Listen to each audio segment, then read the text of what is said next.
Bueno, pues atención porque hoy sucedía esa comparecencia. El ministro de Interior, Jorge Fernández Díaz, tenía que dar explicaciones del encuentro con Rato. Vamos a hablar en un momento de él, les voy a presentar la mesa y vamos a hablar de otra historia que además es que se va enriqueciendo, por decirlo de alguna manera, se va enriqueciendo informativamente a lo largo que avanza el programa y a lo largo que avanzaba el día.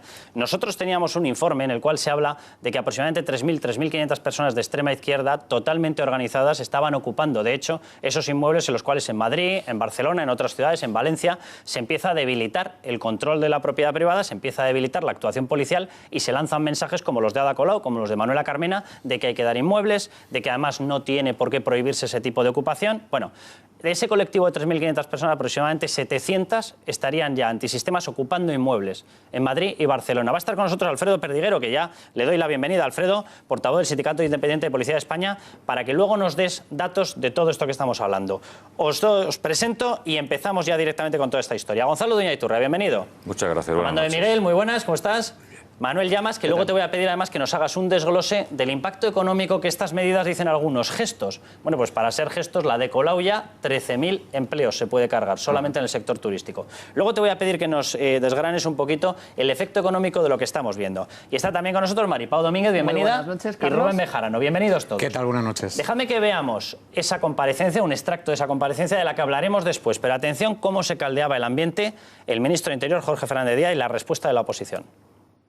El interlocutor me planteó su preocupación por una eventual retirada de su servicio de protección, en un momento en el que se siente y se encuentra especialmente vulnerable. Ha sido ofensiva. ¿Imaginar acaso que todo un ministro de España y el hombre al que ustedes adjudican el milagro económico español hablaron de la carburación de esa Vespa azul con la que Rato se pasea por Gijón? Bueno, pues luego hablaremos de eso. Pero Alfredo Perdiguero, te lanzo la primera pregunta. Vamos a ver en nada esa información que hemos preparado sobre cómo se está disparando la ocupación animada por determinados ayuntamientos que aseguran que no hay por qué pararla, al revés, que hay que darles inmuebles. Y atención porque también tenemos imágenes de uno de los sitios que ellos califican, dicen, centro cultural, es en Rivas. Las imágenes están sacadas con una cámara oculta, nos hemos metido dentro y verán lo que verán. Si eso es un centro cultural, llamarle ballesta, portar ballestas y enseñar a disparar con ballestas a los policías, como dicen ellos textualmente, es un centro cultural, pues debe ser desde luego una cultura muy medieval. Pero bueno, Alfredo Perdiguero, la información de la que disponemos nosotros, 3.500 personas, aproximadamente entre 3.000 y 3.500, organizadas de extrema izquierda. Han empezado a tomar posesión ya de esos inmuebles, inmuebles ocupas y demás. Supuestamente unas 700 estarían ya en prácticamente un centenar de pisos entre Madrid y Barcelona. Esa es la información de la que dispone la policía. Alfredo, ¿en qué situación estamos? ¿Están ocupando cada vez más? ¿Está teniendo repercusión los mensajes de Carmena, de Ada Colau y demás? Claro, lo que está haciendo es que se pongan de acuerdo, es decir, aunque el movimiento Ocupa tiene su método, su libro, su, digamos, su dirección para ver cómo tienen que hacer, cómo tienen que cobrar para ocupar un piso, es lo que están llevando a cabo y es ahora mismo lo que están haciendo es legalizar, entre comillas, esta actitud.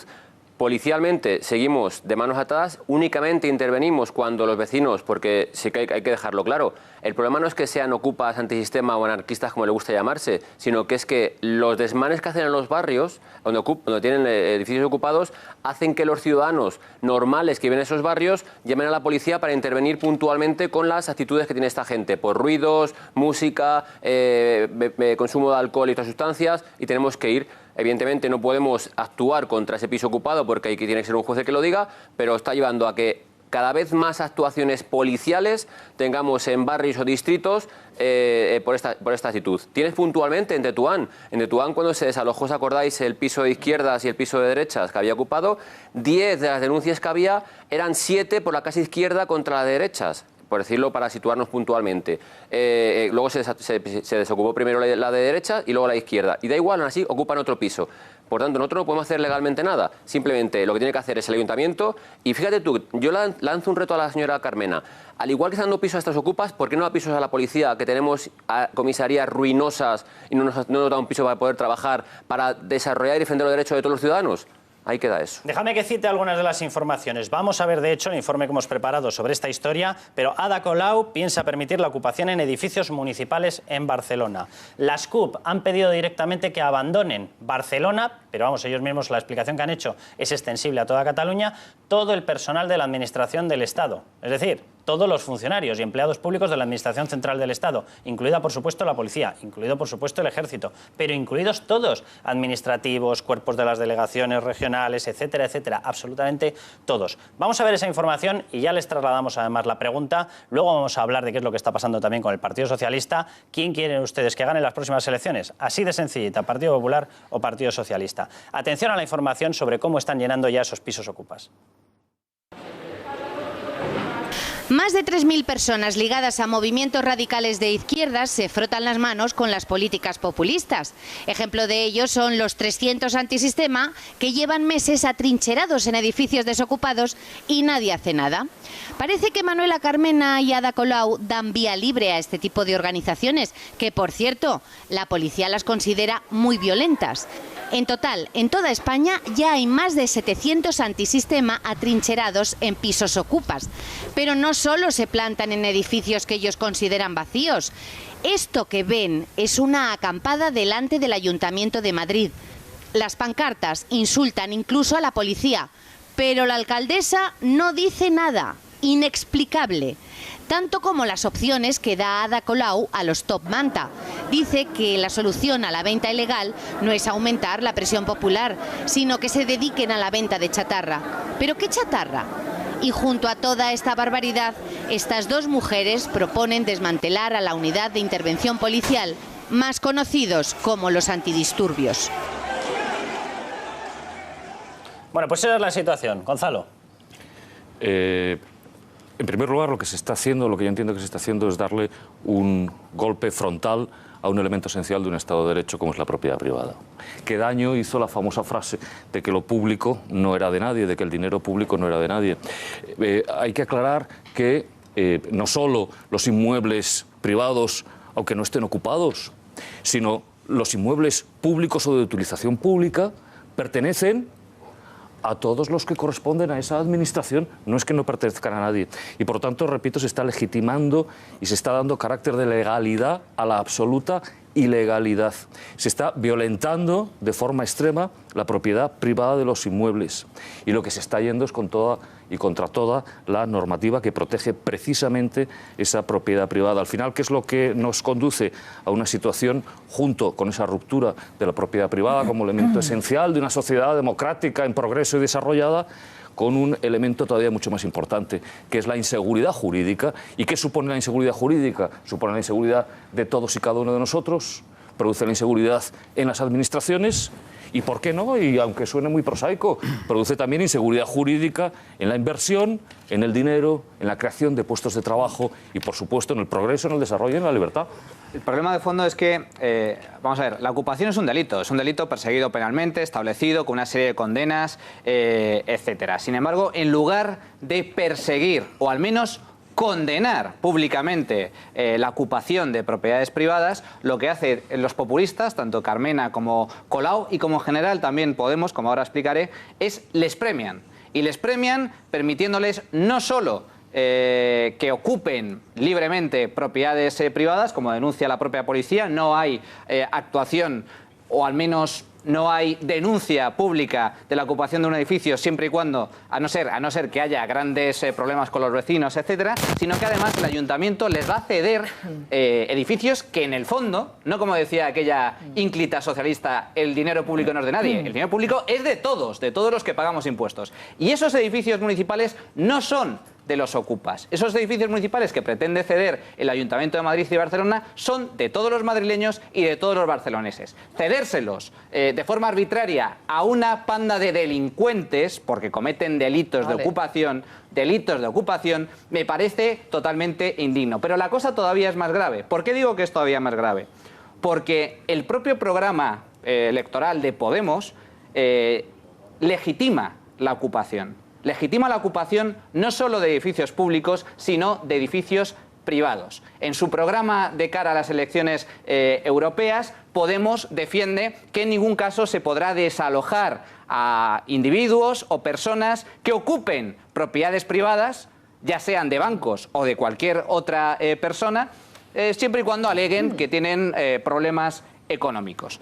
Y es que, en el fondo, Podemos es, digamos así, el primer expropiador. Podemos también defiende que se expropien viviendas a determinados particulares si tienen un determinado número de pisos vacíos. Y ya hay un precedente que a mí me parece relevante, que es en el Ayuntamiento de Córdoba, gobernado por PSOE y por Podemos. No han aprobado la expropiación de pisos vacíos porque no tienen competencia para ello, eso lo tiene que decretar el Gobierno central, pero desde sus propias competencias han aprobado un recargo del impuesto de bienes inmuebles del 50%, que es ilegal, para dañar o para sancionar o para castigar a todos aquellos propietarios que tengan sus pisos vacíos. Y con esto acabo. Eso es terrible, porque en realidad te están expropiando el uso de tu propiedad. Déjame que recuerde la responsable de Hacienda, de hecho, de Córdoba, la frase con la cual ha resumido su iniciativa, que dice que puede ser trasladada, desde luego, a otros municipios de las mismas formaciones. Ha dicho: queremos declarar la guerra a la vivienda desocupada. Claro, aquí la cuestión es empezar a ver cuál es la vivienda desocupada. ¿La vivienda desocupada es la vivienda de playa? ¿La vivienda desocupada es la segunda vivienda? ¿La vivienda es la infrautilizada, como dice Podemos? Es decir, en cuanto baja de la utilización media, automáticamente se puede empezar a castigar. Maripau. Vamos a ver, yo creo, con todos mis respetos, que Gonzalo y Manuel tenéis un problema, y es que metéis todo en el mismo saco. De ahí que acabes, Manuel, llamando esa panda de delincuentes. ¿Los ocupas no son delincuentes? No, ¿me puedes dejar hablar? Yo te he escuchado, Maripau, aunque he tenido ganas de matizar muchas de las cosas que has dicho, pero me he esperado al final, ¿vale? Con lo cual, yo creo que meter a todos los ocupas en el mismo saco es un gravísimo error. Para empezar, tenéis razón ambos en que efectivamente los edificios públicos no es que no pertenezcan a nadie, son de todos. El problema es que nadie hace nada con ellos. Por tanto, que una corporación municipal se plantee, no estamos hablando de ocupaciones privadas, no estamos hablando del expropiese que mantenéis de Podemos, sino de un edificio público que no sirve para nada, es decir, que está ahí muerto de la risa. Aquí hay un solar en Madrid que es ejemplar, el Patio de Maravilla, se ha hecho un huerto, se hacen talleres, van los niños por la... En fin, se está dinamizando un solar que estaba absolutamente muerto. No solo muerto, sino que encima había que de vez en cuando limpiarlo. Eso es una parte del movimiento Ocupa. En segundo lugar, están los ocupas forzosos por la crisis, que no tienen nada que ver con los que van a ceder van a poder disfrutar de un suelo o de un solar o de un edificio público. Nada que ver. Es gente que no tiene para comer, que no tiene para nada y se han metido en unas casas. Y en tercer lugar está el movimiento Ocupa, que es el que estábamos hablando con el señor Perdiguero. Ahí sí te puedo dar la razón, que efectivamente hay un problema legal, que por cierto yo le quería preguntar al señor Perdiguero qué significa legalizar una ocupación. Pero bueno, al margen de eso, contra esos sí es contra los que hay que actuar, pero no me metas en el mismo saco a los ocupas forzosos por la crisis y a los que están y a los que se les va a ceder un solar, como ha ocurrido en el Patio de Maravilla. Quiero de hecho que veamos el vídeo cuando hemos metido las cámaras en uno que se declara como centro cultural. La ocupación... ¿Estás llamando delincuente a los del Patio de Maravilla? La ocupación está definido en el Código Penal como la usurpación de una propiedad ajena. Por lo tanto, la ocupación es un delito y los ocupas, aquellas personas que me da igual las causas... Pero si el ayuntamiento te lo va a ceder... No te he interrumpido. Me da igual las causas que aleguen. Ocupan sin autorización, permiso del propietario. Lo van a tener... Una propiedad ajena, no me estoy refiriendo al caso Carmena, ese es otro caso. Una propiedad ajena son presuntos delincuentes, porque están cometiendo un delito. Y no quiero distinguir entre ocupas antisistema y ocupas por necesidad, porque también puede haber gente que esté pasando dificultades y a lo mejor se les da por robar y sigue siendo un delito. Los delitos hay que perseguirlos. Sí, claro. Pero no tiene nada que ver. Hay que perseguirlos, no premiarlos. No premiarlos. No tiene nada que ver con el antisistema. Maripau y Manuel, dejadme que veamos precisamente esas imágenes y que recuerde en el último desalojo del Patio Maravillas, que me corrija si no Alfredo Perdiguero, cuando entran, el ámbito cultural llegaba al volumen de 150 cajas de cerveza, que suponen unos 4.500 botellines de cerveza. Había 50 botellas de alcohol, ron, whisky principalmente. Había, por ejemplo, un váter sellado con silicona en medio de un pasillo, no quiero ni preguntarme exactamente qué es lo que hacían ahí, etcétera, etcétera. Pero vamos, el elemento predominante en este centro cultural era el alcohol. Pero es que lo que van a ver son imágenes de un centro cultural en Rivas. Supuestamente hasta se les cedió el inmueble y se les dijo, no, ocúpenlo porque es un centro cultural. Miren ustedes y juzguen si esto es un centro cultural. Rivas hacia Madrid, una biblioteca autogestionada y ocupada desde hace casi 2 años. Izquierda Unida gobierna en este pueblo y lo permite. Un equipo de la Marimorena consiguió hablar con los jóvenes que ocupan la biblioteca. Puede ser una ocupación violenta, en la que haya violencia contra los maderos y haya broncas, o pacífica, en la que desalojes y salves todo lo que tengas y desalojes activamente. Pero eso también depende de cómo quieran entrar los maderos. Si quieren entrar los maderos a violencia, más de violencia, porque desde arriba podemos tirar de todo. O sea, que tenemos preparado el alijo ahí para tirar, ¿no? Claro que sí. Tenemos esta baliza preparada. Muy poca rebeldía hay para lo que teníamos que hacer. Alfredo, esto es una escena real. Las imágenes están tomadas hace 4 meses, 5 meses, pueden ser, cuando hicimos este reportaje. Ballestas que os lanzan lo que sea, y además dice, si entra la policía, es que es una actuación violenta de la policía. Pues eso demuestra el talante de esta gente. Tienes el ejemplo, el Hotel Madrid, que se ocupó igualmente por gente antisistema, como decían, le dejaron recién reformado, arrasado radicalmente. Tienes vídeos grabados por ellos en los cuales lo que menos hace son acciones sociales, por decirlo dentro de tal. Tienen barras, barriles de cerveza, como tú dices, consumo de alcohol, consumo de sustancias estupefacientes. O sea, que ellos mismos lo reconocen, que es lo que hacen.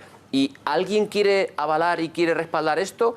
Hay otro grupo ahora de ocupas rumanos en el paseo de la restauración en la casa de campo. Igualmente, son ocupas. ¿Qué hacemos? ¿Diferencia entre ocupas antisistema de izquierdas, ocupas antisistema rumanos, ocupas antisistema de derecha? O sea, es una locura lo que podemos entrar a llegar a hacer, que cualquiera puede decir, me junto con 5, vamos a hacer actuaciones sociales y queremos un local. ¿No lo van a dar? Lo hacemos cualquiera. Amando, pues dejadme que recuerde unas de las últimas promesas que lanzó en campaña electoral Ada Colau. Permitirá la ocupación de los edificios municipales en Barcelona. Hay otra que no tiene mucho que ver con este tema, pero cuidado también con ella. A favor de convocar una consulta ciudadana para decidir si Barcelona se adhiere a la Asociación de Municipios Independentistas. Amando. Bueno, vamos a seguir. La utilización de centros públicos por asociaciones de todo tipo es algo normal. En la biblioteca pública de mi pueblo, pues allí se pueden presentar libros, se pueden hacer 1000 actividades, pero naturalmente no lo ocupamos los que presentamos un libro. Simplemente nos dejan ese espacio para hacer un acto. Pero la ocupación es todo lo contrario. Es una idea excluyente. Es decir, que si alguien utiliza ese centro, ya nadie más puede utilizarlo más que ellos, como si fueran propietarios. Eso es una ignominia. Es decir, como concepto, la idea de los ocupas, todos ellos, no son un movimiento, como se llaman, ni tienen ningún aspecto cultural, ni siquiera político. Son una banda de facinerosos y así hay que como tratarlos a todos, por definición. Porque utilizar un espacio público excluyendo a todos los demás, eso es una ignominia. Sobre todo porque pensamos en la situación de Madrid, supongo que Barcelona es lo mismo. La mayor parte de los vecinos están pagando un alquiler o una hipoteca. Pero Amando, ¿y qué pasa entonces cuando hay edificios municipales que llevan 20 años sin hacerse nada con ellos? Que dices, es una ignominia que no los podamos usar todos. Pero si es que hasta ahora no los usa nadie. No me interrumpas, porque tú dices que no interrumpes, pero luego interrumpes. Te estoy preguntando. Amando. ¿Cómo que estás preguntando? Amando, no entréis en discusiones que no son sobre el fondo. Si hay un edificio público que no se utiliza, lo que hay que hacer es privatizarlo, venderlo y sacar una renta de eso que no se utiliza. O sea, está inventado hace muchísimo tiempo. Cuando hay una estación de ferrocarril y no hay trenes, pues se vende la estación de ferrocarril. Pero no se deja ocupar a alguien un local público para excluir a todos los demás. A mí esa idea de exclusión es la fundamental. El llamado movimiento Ocupa no es, repito, un movimiento porque excluye a todos los demás. Y eso es indigno como principio. Rubén. Sí, es evidente que estamos ante un debate muy complejo y, bueno, enlazando con una última parte de la intervención de Amando, yo creo que hay que poner el acento también cuando tenemos espacios públicos, equipamientos públicos municipales y el gobierno de turno pues pasa 20 años y no le presta mucha atención a ese tipo de equipamientos, porque hay que reconocer una cosa y se decía aquí en la mesa, yo creo que no hay que ser injustos y mezclar los temas, porque hay muchos movimientos, llámese ocupas o vamos a poner el adjetivo que se han iniciado en muchas ciudades de nuestro país para dar respuesta a una falta de políticas sociales de distintas administraciones, distintos ayuntamientos, una inacción de gobierno clara que yo no voy a justificar, porque no se pueden justificar algunas actuaciones que bueno, pues, se ven en los medios de comunicación, no solo en movimientos Ocupa, sino en la calle y en otros ámbitos de la vida. Evidentemente aquí nosotros nadie, vamos de los que estamos aquí, vamos a defender cualquier tipo de delito, pero evidentemente cuando no hay políticas sociales, cuando existe esa inacción de gobierno en muchos municipios, en muchas ciudades,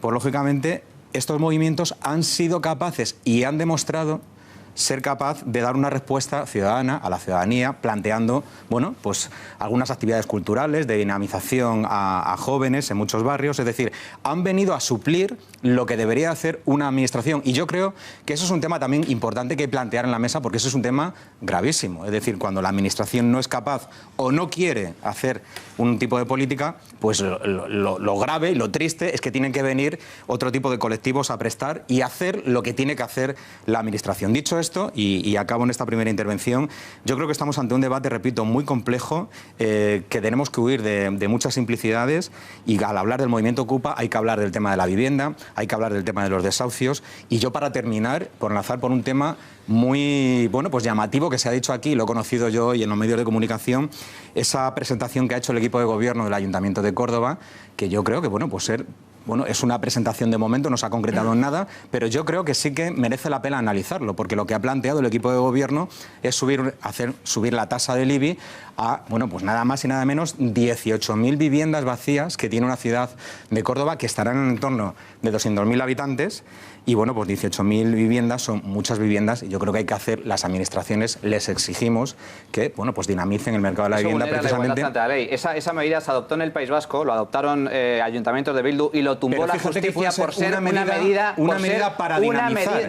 Lo que no es sostenible es que haya 18.000 viviendas vacías en un ayuntamiento como Córdoba. Por ser una medida discriminatoria, injusta y que castiga, no nos engañemos, la propiedad privada. Significa ni más ni menos castigar o expropiar el uso de una vivienda. Es decir, lo que te dice la administración usted tiene un piso vacío, yo no se lo voy a consentir. Oiga, es que es mi propiedad, puedo hacer lo que quiera con ella mientras no moleste al vecino, mientras no molesta a nadie. No. Que usted la tiene vacía, usted va a hacer lo que yo le diga. Y por lo tanto, no le permito que la tenga vacía. Y si la quiere tener vacía, le voy a subir los impuestos, que es lo que propone el PSOE. ¿Y qué propone Podemos? Podemos va más allá. No solo te voy a subir los impuestos, sino que como tengas más de 10 viviendas vacías, porque eres una persona que ha ganado dinero y eres rico, y por lo tanto eres malvado, te voy a expropiar las viviendas. Y te voy a expropiar el uso de las viviendas. Y eso abre la puerta a algo terrible. Porque, ¿por qué ponemos el umbral en 10 viviendas y no lo ponemos en 3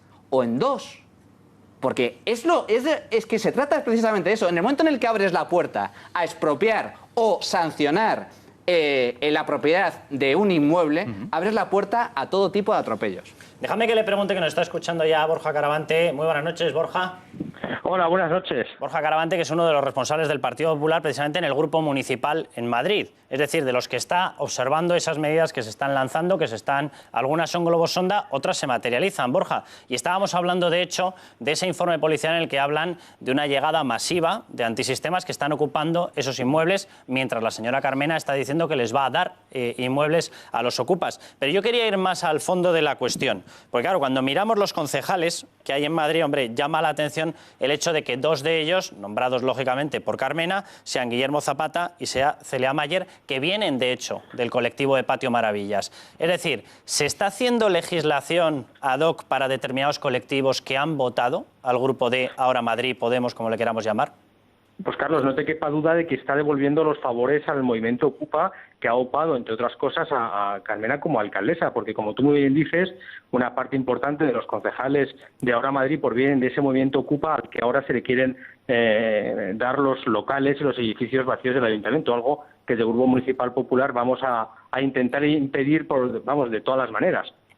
Borja, dentro de este tipo de medidas que se están adoptando, también hemos visto esa acampada que hay delante del Ayuntamiento de Cibeles. No sabemos si le han dado orden o no le han dado orden a la policía que no puede actuar, pero lo cierto es que no se está actuando. ¿Qué es lo que se está actuando? Ni la alcaldesa lo ha denunciado, porque lo tendría que hacer la alcaldesa ya que lo ve todos los días desde su propio despacho, es denunciar a la policía nacional y utilizar también la policía municipal para desalojar la ocupación ilegal de la vía pública. La vía pública corresponde a todos los madrileños y no solo a aquellos ocupas y aquellos movimientos antisistemas, y la alcaldesa lo que tiene es obligación de mantener la vía pública sin que nadie la ocupe de manera ilegal. Y está incumpliendo, en fin, a todas luces su competencias, ¿no? Borja, ¿exactamente qué es lo que puede perseguir, aparte de mimar a determinados colectivos que consideran que les pueden dar respaldo electoral? ¿Qué se puede perseguir cuando lo que se empieza a hacer es bombardear el cumplimiento de esas normas? Es decir, que hay una norma que protege la propiedad privada, me la cargo. Que hay una norma que protege los procesos de desahucio, anuncio que no voy a enviar a la Policía Antidisturbios Municipal, con lo cual no lo facilito. Que hay una norma que impide acampar, yo permito acampar. ¿Qué es lo que persiguen? Bueno, yo primero creo que devolver, como te decía antes, los favores al movimiento Ocupa, que es de donde surge ahora Madrid y el movimiento Podemos en la ciudad de Madrid, por tanto, la candidatura de Madrid y la alcaldesa Carmena. Y en segundo lugar es una cuestión de principios. Ellos ni creen en la libertad, ni creen en la propiedad, ni creen en la aplicación de la ley, y así lo han demostrado. Ellos dicen que las leyes hay que cumplirlas en función de si son justas o no, es decir, si son justas según su criterio. Insisto, es una cuestión absolutamente de principios. No creen en la propiedad y por tanto no la respetan, y no creen en la aplicación de la ley si a ellos no les viene bien. Bueno, pues muchísimas gracias, Borja, por esos comentarios. Dejadme que vaya incorporando más informaciones del día. Bueno, hoy también salían declaraciones también de Colau diciendo que para la gente que vende ilegalmente en las calles, el top manta famoso, los manteros, que no es la actuación policial lo suyo. Ella plantea una medida que es que recojan chatarra. Yo no sé si le puedes decir a una persona, póngase usted a recoger chatarra. Digo yo que hará lo que le dé la gana. Pero bueno, de momento la medida sobre la cual ella sí tiene competencia es la de enviar a las fuerzas policiales. Ya está dejando clarísimo que tampoco lo piensa hacer. No sé qué opinarán los comercios que pagan una licencia por estar ahí. Me imagino la gracia que les tiene que hacer. Pero la otra noticia que quería que os centraseis también en ella, las CUP quieren echar de Barcelona a los funcionarios del Estado. Ya plantean que gracias a sus alianzas, cuidado porque ellos tienen alianza, por ejemplo, de hecho en el municipio de Badalona, la tienen con ICV, la tienen con la gente de Podemos, la tienen con el Partido Socialista de Cataluña, y que pretenden utilizar esta medida y extenderla por todo el territorio catalán. Echar, ya sean fuerzas y cuerpos de seguridad del Estado o no. Cuerpos administrativos, no administrativos, es decir, cualquier escala de la administración del Estado. Echar de la residencia. No, quieren que sean sustituidos por empleados públicos autonómicos, cosa que no está recogida en ninguna ley, claro. El eufemismo es replantear la estancia en la ciudad de personas, claro. Por eso he dicho el eufemismo, replantear la estancia en la ciudad de personas responsables de la administración española y de los edificios de estamentos de España no le han llamado en la forastero ciudad. De puro milagro, vamos. Esto es absolutamente ilegal, además de un disparate. Por tanto, a mí, no sé, es que no deberíamos estar ni perdiendo el tiempo en esto, porque a nadie se le tenía que haber ocurrido esta barbaridad. No sé si es cuestión de además de disparate es ilegal, bien. Por tanto no hay mucho más que discutir, creo. Muchas veces, Maripau, muchas veces por pasar por determinados temas, entendiendo que son secundarios y que no hay que entrar, acabamos creando un gigante que no habíamos visto antes. Preguntabas tú antes a Borja Caravantes, y disculpa porque no me puedo... Vamos a este tema.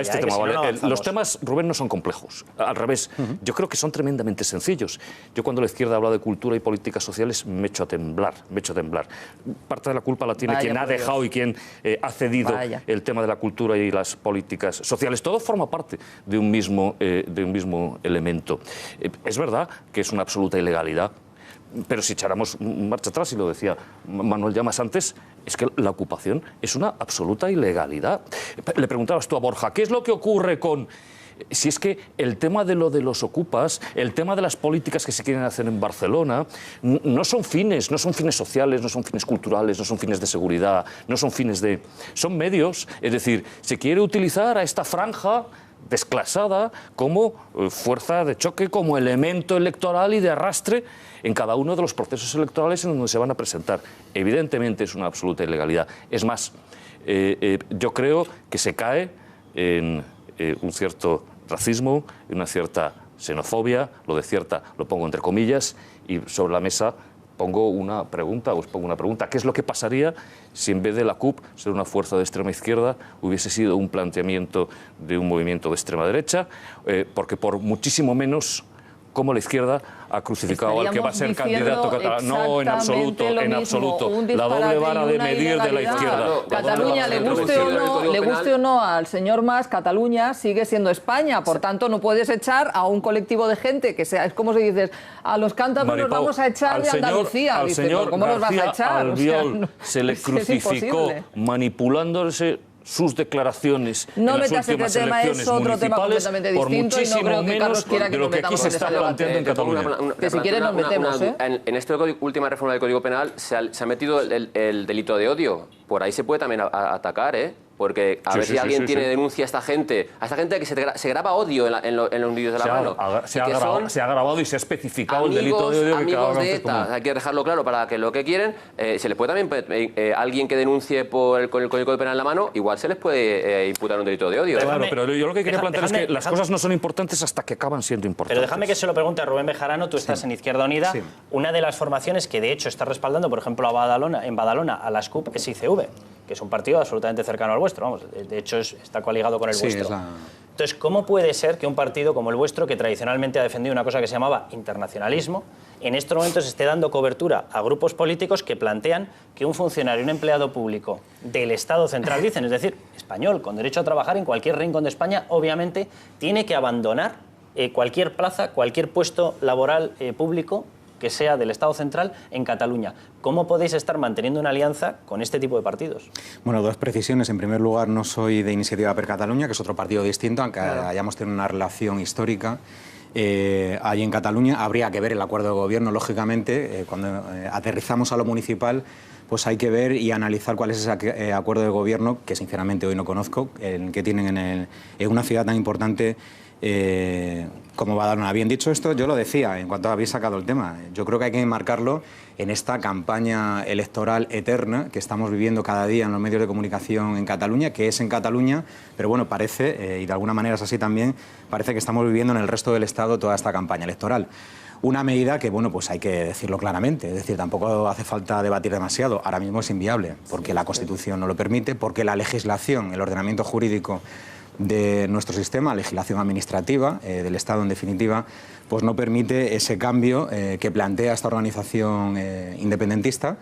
Y repito, pues bueno, pues es una propuesta más de las que vamos a ver a lo largo de la campaña. Cuando ya entre en los días finales de la campaña, pues veremos propuestas, estoy convencido, que Rubén, seguramente... No estoy de acuerdo, si vamos al tema, Carlos, yo no estoy de acuerdo personalmente con esa propuesta. No, pero perdóname que te repregunte, porque la marca vuestra allí, que es Iniciativa per Catalunya... No, nosotros tenemos Esquerra Unida y Alternativa, que es Izquierda Unida en Cataluña, y que tenemos una vinculación con Iniciativa per Catalunya. Esa marca ha permitido que esté al frente del municipio de Badalona, de hecho, quitándole a Xavi García Albiol, esté en estos momentos gobernando el municipio. Pues yo estoy convencido, Carlos, pero déjame que termine la pregunta. Esto obviamente se debe parar.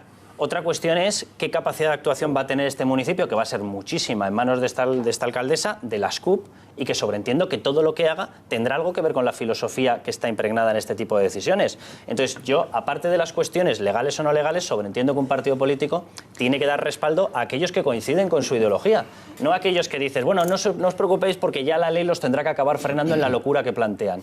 No entiendo cómo un partido puede llegar a coaligarse o a dar respaldo a alguien que está diciendo, espero que la ley los pare porque es que están tirados al monte. Repito, vamos a ver la reacción de Iniciativa per Catalunya. Me gustaría verla porque yo estoy convencido que la dirección de Iniciativa pues tampoco va a estar muy de acuerdo en lo que plantea la CUP. Repito, esto como en Cataluña y en el resto del Estado, en muchos municipios de la Comunidad de Madrid, se han formalizado acuerdos de gobierno pues para gestionar un ayuntamiento. Y precisamente, ¿qué ayuntamiento? En la cual, pues lógicamente, y lo digo así de claro, pues desde la izquierda, la gente de la izquierda, los partidos de la izquierda, estaban pidiendo a voces un cambio político en el municipio de Badalona, que si queréis hablamos de ello. Que no se ha producido.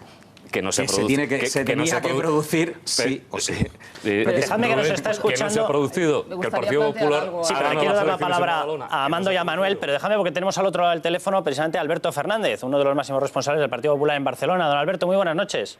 Hola, ¿qué tal? Buenas noches. Alberto, estábamos hablando de la última iniciativa de las CUP que quieren desalojar de Barcelona a toda persona que sea funcionario del Estado central. Y hablábamos precisamente de las alianzas que tienen las CUP y de que posiblemente la gravedad de este tipo de afirmaciones no venga exclusivamente de las CUP, sino del hecho de aquellos que se le han sumado por el camino a las CUP.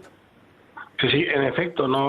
Si me permites la comparación, la CUP es la Batasuna catalana y con ello están pretendiendo patasunizar en este caso el Ayuntamiento de Barcelona, pero también lo están haciendo en otros ayuntamientos catalanes, y para sorpresa y también para indignación de muchos catalanes, y lógicamente desde el Partido Popular, lo están haciendo con el apoyo del Partido Socialista, y lo acababais de mencionar ahora.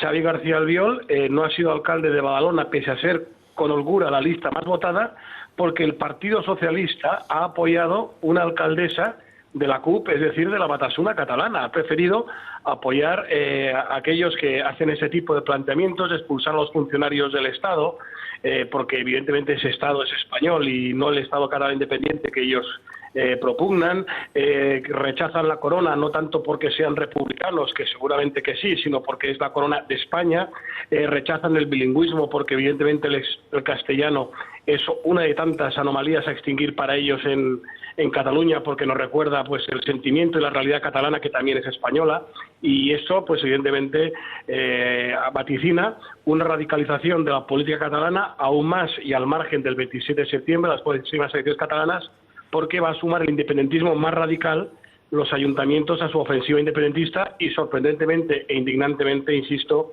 con el respaldo por activa o en otras ocasiones por pasiva del Partido Socialista. Don Alberto, ese respaldo del Partido Socialista, porque estamos viendo un montón de medidas, pero vemos que Ada Colau se suma al tema de la ocupación en edificios públicos, se suma a la retirada de símbolos nacionales, del rey, etcétera. Se suma, por ejemplo, a que no se utilice la policía, en el debate que había hoy también, con el tema de los top manta. Se suma a que se eliminen los cuerpos de policía antidisturbios municipales. Se suma, por ejemplo, a actos como hicieron las CUP, de entrar en el Congreso Internacional del Móvil. Y los resultados económicos, el otro día, de hecho, yo creo que era una información de Manuel Llamas o de Diego Sánchez de la Cruz, mostraba ya que la pérdida de empleo puede ser de unos 13.000 empleos en Barcelona por el bloqueo a las licencias turísticas. ¿En todas esas medidas el Partido Socialista va a estar también dando respaldo?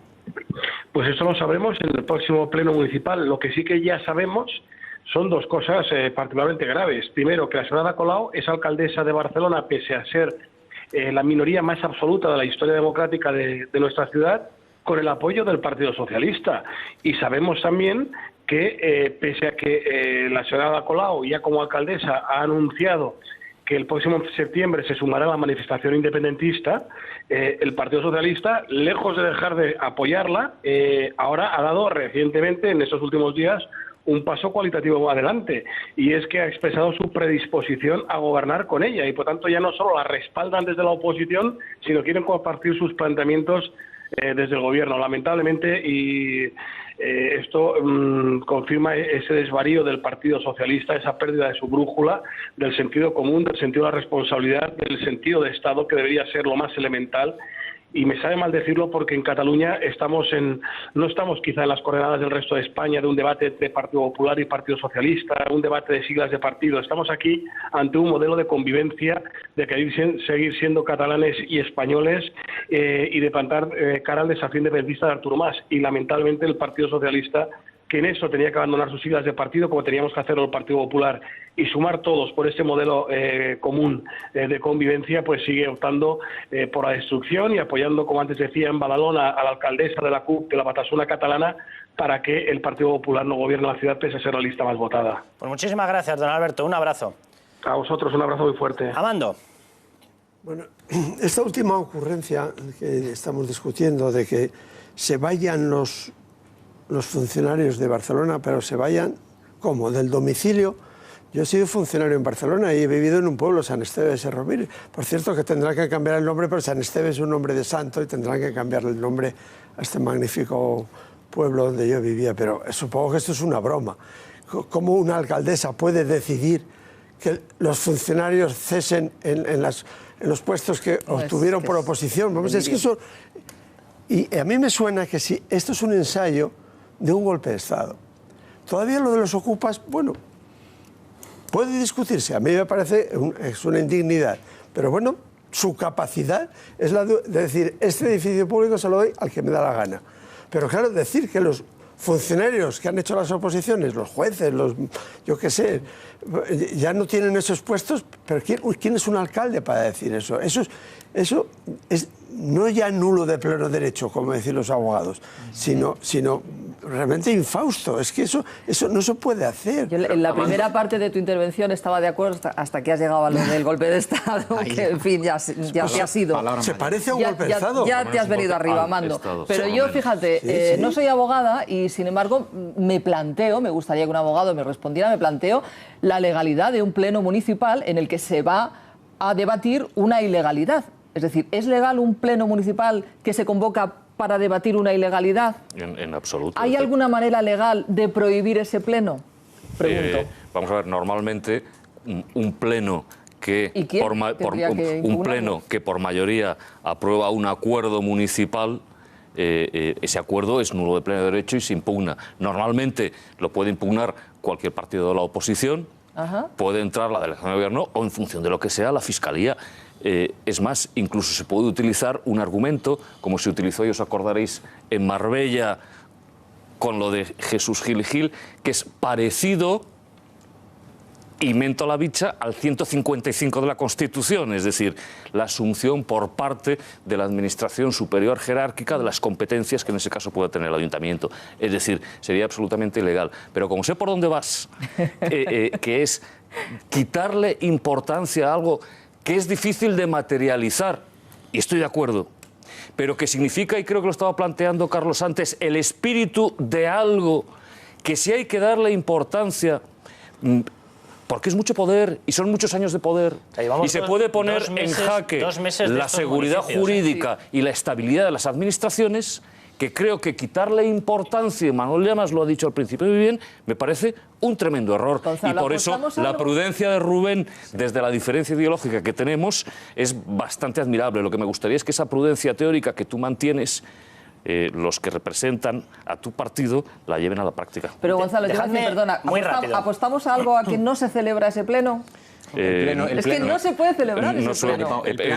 No se podían celebrar muchísimos plenos en los ayuntamientos del País Vasco. Es el acuerdo plenario. El acuerdo plenario, como bien decía él. No se va a debatir pues, eso. Lógicamente, pero estoy convencida de que no se va a debatir eso. En un pleno se puede debatir sobre otra cosa. Pero no puedes debatir sobre algo que es ilegal. Me temo que podríamos hablar mucho de si estos partidos van a tener que acabar o no respondiendo, por lo menos aparte de las promesas que han lanzado a su gente. Pero yo tengo la sensación de que para al eso final, tienen a los ocupas. Claro, al final o están dispuestos a hacerse el harakiri y perder todo su electorado, o sobreentiendo que van a tener que cumplir algunas de las promesas que han lanzado, y los mensajes que estamos recopilando en solamente 2 meses de estos consistorios, con que cumplan el 10%, sobreentiendo que vamos a tener titulares. Perdona, Carlos, para dar y si tomar. no tienen el ejemplo de Tsipras, Pero si no tienen el ejemplo de Tsipras, que por no cumplir, Manuel mira Llamas, cómo está. porque estamos hablando siempre de que si estos son gestos, no son gestos. Hay cifras que empiezan claramente a no ser gestos, y hay informaciones que están llegando ya al otro lado del Atlántico que de gestos tampoco tienen nada. Hablábamos ayer de que las publicaciones, las agencias de noticias más importantes en Estados Unidos están empezando a publicar cuestiones como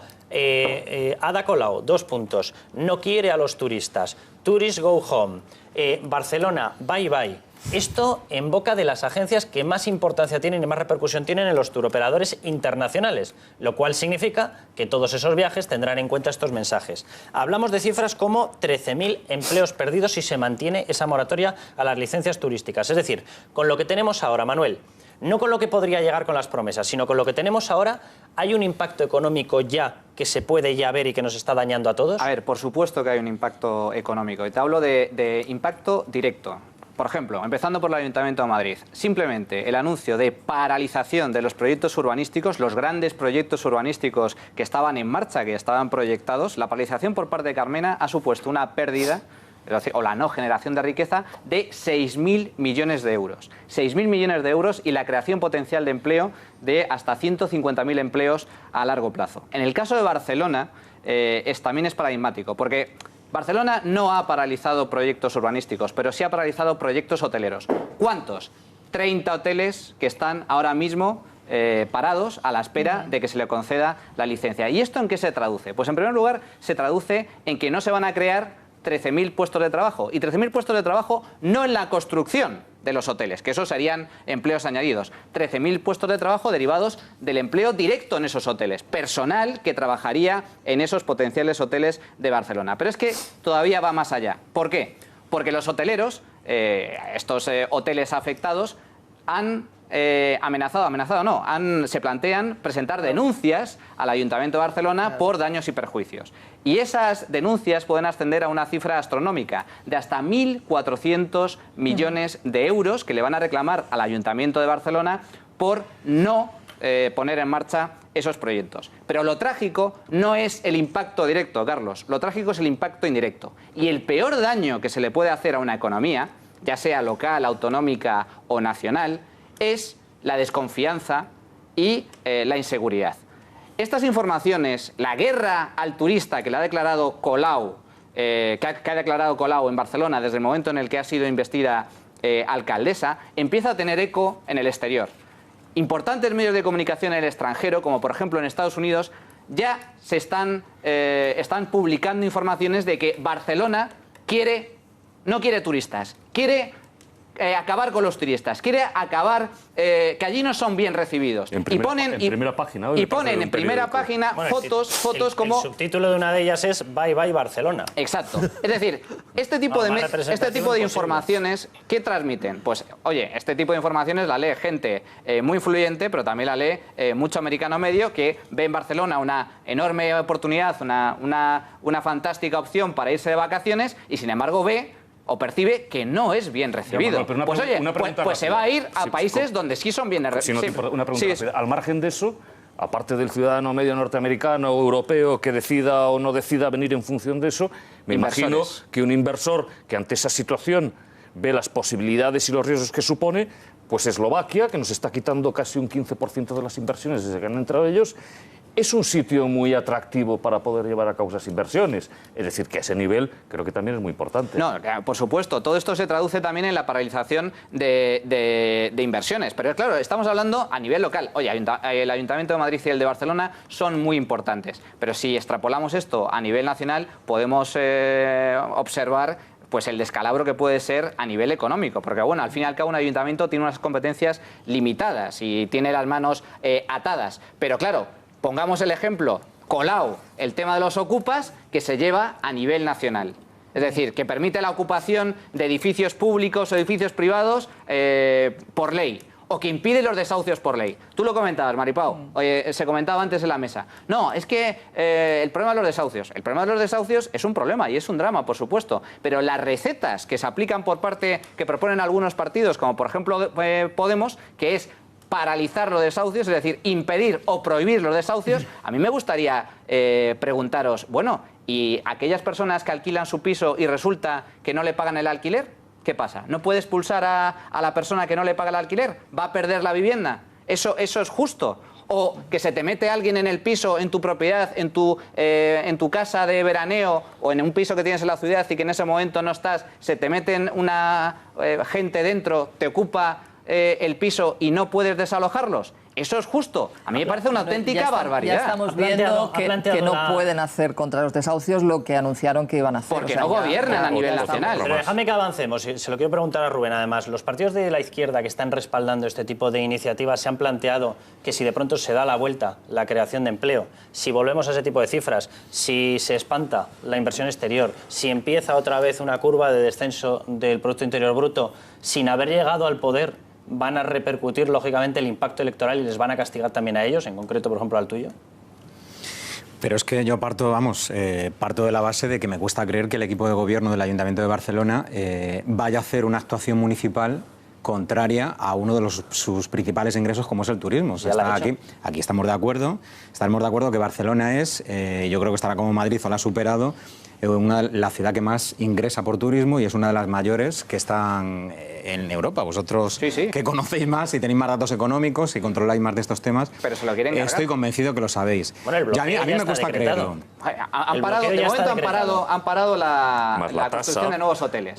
Le han declarado la guerra a los apartamentos turísticos, que es cierto que puede haber problemas puntuales y demás, pero prohibir los apartamentos turísticos significa... En vez de regularlo, es decir, que lo absurdo es que lo fundamental es la regulación, pero no arramplar como elefante en cacharrería. No, pero para empezar hay que perseguirlos, porque Pero no se déjame- pueden pero- tener pero pisos primero ilegales. le había lanzado una pregunta a Rubén, le había lanzado una pregunta a Rubén y os habéis metido a hablar de los apartamentos turísticos. Entonces la pregunta es si los partidos que están respaldando este tipo de políticas son conscientes de que si esto acaba en una situación Grecia o esto acaba en una situación de pérdida de empleo y demás, le van a responsabilizar también a los que han apoyado a Podemos, no solamente a Podemos.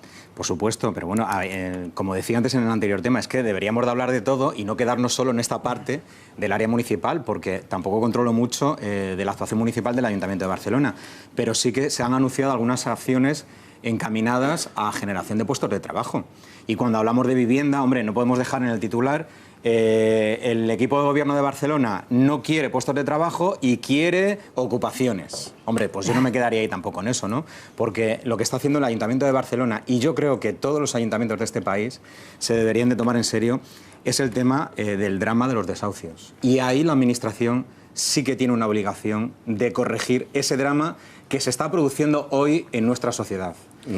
Y cualquier ayuntamiento, no solo de Barcelona, cualquier municipio, en función de sus competencias, su capacidad económica, tiene que corregir también este drama. Y afortunadamente en nuestro país, en las grandes ciudades, tenemos pues, muchas sociedades públicas, empresas municipales de vivienda, que aparte de construir vivienda pública a precios asequibles a jóvenes, aparte de fomentar viviendas de alquiler, pues tiene que girar también su política en el contexto actual para intentar ayudar a corregir fenómenos dramáticos que hay en nuestra sociedad, como los desahucios. Perdona. Amando.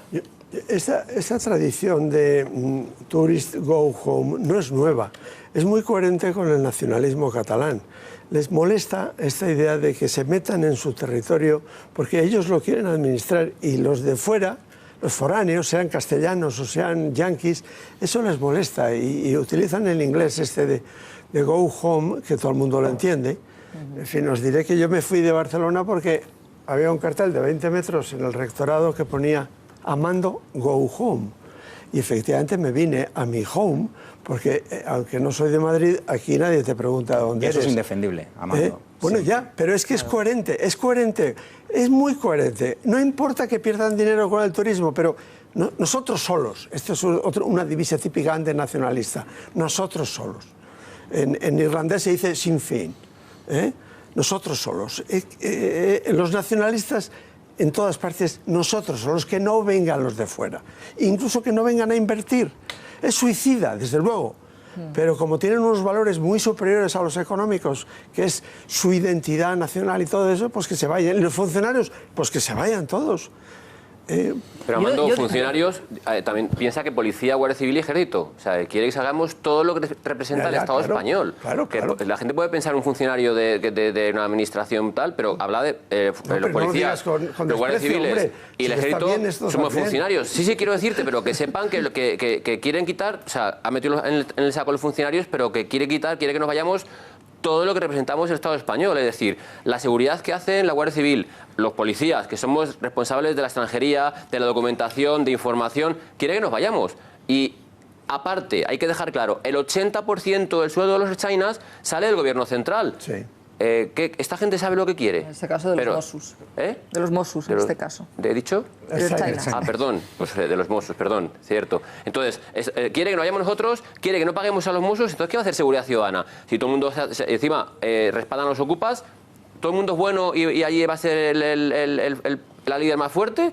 No, es que es inconsciencia de tal grado que es que yo creo que cualquiera que lo piense un poquito dirá, pero ¿esta gente de qué va? Sí, dejadme que avancemos porque quiero también que vayamos al tema de Jorge Fernández Díaz y Rato. Lo digo porque los mismos territorios de los que estamos hablando, municipios y comunidades autónomas, sobre todo las comunidades autónomas comandadas por el PSOE y respaldadas por Podemos, están en estos momentos en un frente del que luego vamos a hablar, en el cual se está bloqueando la ley de educación, dice que no la quieren cumplir, que están en rebeldía, se está bloqueando las exigencias de control del gasto, dicen que tampoco las aceptan, que solamente las aceptarán, dicen ellos, si las consideran justas. Están en un bloque en el cual, de hecho, están todos en todos estos territorios lanzando este tipo de políticas y mientras, ¿de qué es prácticamente de lo único que parece que se puede hablar? De la famosa reunión entre Jorge Fernández Díaz y el señor Rato.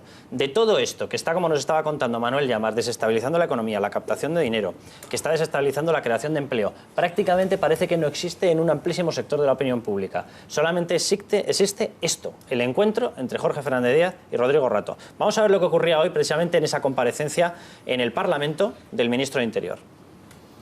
Jorge Fernández Díaz ha comparecido en la Cámara Baja a petición propia. El ministro del Interior ha explicado el motivo del encuentro que mantuvo con Rodrigo Rato y que duró cerca de una hora. Mi interlocutor me planteó su preocupación por una eventual retirada de su servicio de protección, en un momento en el que se siente y se encuentra especialmente vulnerable. Una reunión que el ministro asegura se tenía que producir si quería cumplir con su responsabilidad. Y como yo no tenía nada que ocultar, ni pretendía ocultar nada en esa reunión, una vez que consideré que sí que tenía que realizarla, señorías, con plena transparencia a la luz del día. Y por eso hoy puedo comparecer ante ustedes, si me permiten la expresión, con la cara alta. El ministro del Interior ha desmentido que haya interferido en las cuestiones judiciales de Rato y se ha mostrado dolido por la falta de confianza por parte del resto de formaciones y por los discursos electoralistas que se han creado. Me he visto obligado a romper con una de las máximas de todo ministro del Interior, por la irresponsabilidad fundamentalmente del Partido Socialista. Los portavoces parlamentarios le han pedido la dimisión y han calificado la intervención de Fernández Díaz como ofensiva y bochornosa. Ha sido ofensiva, si me permite la expresión, y lo voy a explicar, bochornosa. Lo que usted nos ha venido a contar ya da pie a que le pidamos su dimisión. El Partido Socialista acusa al ministro de no tomarse en serio la corrupción. Es que su ministerio no acaba de tomarse en serio la lucha contra la corrupción. UPN en su turno ha salido en defensa del ministro y ha criticado la querella que ha presentado el PSOE contra el ministro por este encuentro. La califica de oportunista. Incluso en esa labor de oposición también a veces hay que ser riguroso, porque yo creo que en este caso se ha actuado de una manera excesiva, oportunista, si me lo permiten, con una cierta sobreactuación. Desde el punto de vista jurídico, da vergüenza ajena leerla. Fernández Díaz considera que las intervenciones que ha hecho la oposición con respecto a este tema no contribuyen a que los ciudadanos confíen en los políticos. Déjame que diga una cosa que yo creo que no se ha divulgado mucho, pero que era muy llamativa. El Partido Socialista ha llevado, antes de la comparecencia parlamentaria, ha llevado el caso ya a la Fiscalía, sin esperar a la argumentación que se daba. Pero es que hoy mismo el portavoz del Partido Socialista, Antonio Trevín, en esa misma comparecencia no esperaba que terminase.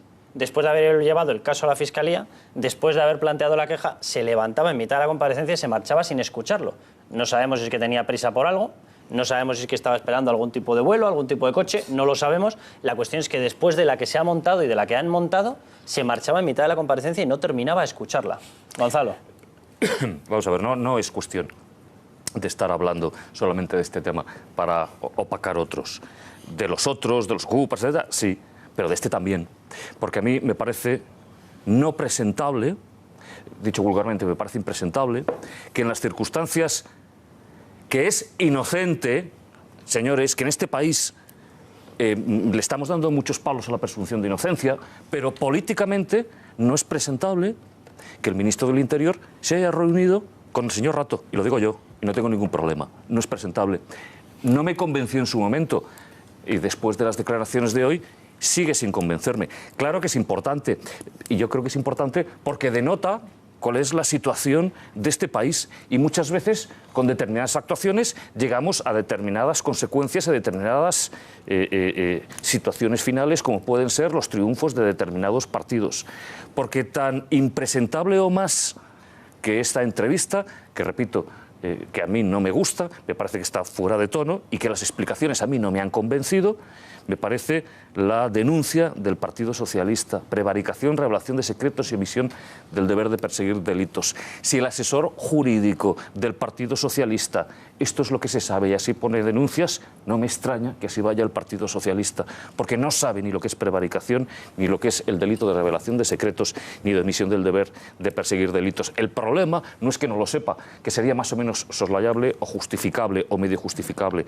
El problema no es que no lo sepa, el problema es la judicialización de la política para acabar con el enemigo. Y eso trae las consecuencias sociales de descrédito, de vergüenza. Los unos y los otros. Porque... Ya, lo que pasa es que a mí no me vale la justificación del y tú más. Es decir, tengo la suerte de ser lo suficientemente objetivo y poder serlo para criticar lo que tenga que criticar. Pero que y lo que tengo que decir es... lo que ha hecho el Partido Socialista son dos cosas distintas. Es decir, hay una actuación política formal que yo creo que no es presentable. El señor Rato puede haber mandado a su abogado. El señor Rato se puede haber entrevistado con cualquier...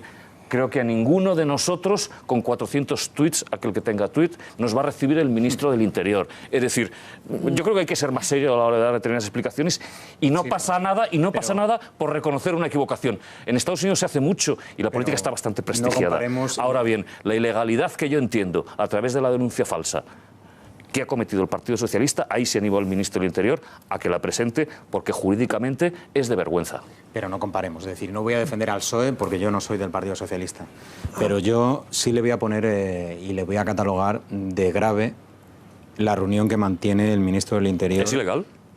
Con una persona que está inmersa en una investigación muy importante y que tiene, bueno, pues una imputación de supuestos delitos como blanqueo de dinero o delito fiscal, si no recuerdo mal. Has dicho imputación. Sabemos lo que es la imputación, ¿no? Sí, sí, por supuesto. Vale. El momento procesal que es, y supuestamente he dicho, siempre poniendo el tema... Pero bueno, sabemos que es una persona que está lógicamente en medios de comunicación diaria, incluso pues hay miembros judiciales que ven una vinculación entre lo que se llama el caso Rato y el caso Bankia, ¿no? Vamos a ver en qué queda eso, si se mantiene o no se mantiene. Lo que está claro que esa comparecencia del ministro Fernández pues al final ha confirmado los temores que tenían muchos ciudadanos, no voy a decir políticos, muchos ciudadanos, que al final no iba a contar nada, porque no puede ser, y yo creo que no es de recibo, que diga que el señor Rato fue a verle por esos 40 tuits ofensivos. Yo creo que... Me parece formalmente una equivocación. Yo creo que es un error, yo creo que es una reunión grave, y lo voy a decir así. Se ha dicho y yo lo voy a mantener. Sí, y lo que hace precisamente esa reunión no es la denuncia del PSOE, sino lo que hace esa reunión es crear inseguridad. Eso sí que crea inseguridad jurídica, inseguridad política al resto de los ciudadanos. Pero dejadme que os recupere la pregunta que yo lanzaba. Lo digo porque luego vamos a hablar, por ejemplo, del número de imputados que tiene en su gobierno la señora Susana Díaz en Andalucía. Nadie se pregunta sobre este debate. Nadie. Tiene 5 imputados dentro. La señora Susana Díaz tiene la competencia de asignación de los medios de la justicia. Son personas imputadas. Son personas imputadas, 5. Hoy mismo, y lo vamos a contar luego, no están imputados, pero el principal asesor de la empresa beneficiaria de la concesión de Andalcollar también ha sido nombrado alto cargo. La propia Susana Díaz ha recibido una petición de información de qué es lo que está pasando con este proceso de manos de la juez. Nadie habla de esto. Nadie habla de lo que está ocurriendo o no se monta el jaleo que ha montado la oposición por las violaciones sistemáticas de la protección a los símbolos, por las violaciones sistemáticas de la normativa de actuación de la policía, por las peticiones de retirada de fuerzas y cuerpos de seguridad del Estado de determinadas zonas, porque aparezcan pancartas proetarras y nadie haga nada. Nadie pide explicaciones en el Congreso sobre todo eso. O sea, el único culebrón del verano ha sido el encuentro entre Jorge Fernández Díaz y Rodrigo Rato. Yo no digo que no merezca atención. Lo que os pregunto es si estamos en una especie de utilización absoluta para tapar lo que está ocurriendo y el descontrol absoluto de la administración de determinadas zonas españolas. Es evidente que esto ha sido una cortina de humo para tapar otros muchos problemas. Y la prueba es cómo se repiten los argumentos, como si hubiera habido una conferencia y hubieran dicho hay que decir esto. Y todo el mundo dice lo mismo y lo repite de una forma casi pueril. No puede ser. Vamos a ver, un ministro o cualquier cargo, alto cargo, tiene derecho a hablar con todo el mundo, pero no con presuntos. Tiene derecho, si quiere hablar, y se lo piden, con un delincuente, con un asesino. Naturalmente que tiene derecho. Y un asesino tiene derecho a que le reciba el presidente del gobierno si quiere explicarle su problema y su incomodidad o lo que sea. Están para eso. Los cargos públicos están para eso. Armando, ¿te has creído tú los No, un momento. Están para eso. Pregunta. Sí, señor, yo he tenido muchos problemas jurídicos. Muchos. No sé si tú has tenido muchos problemas jurídicos. Muchos. De cárcel, de todo. Y naturalmente he intentado hablar con todo el mundo. Y ha sido muy difícil.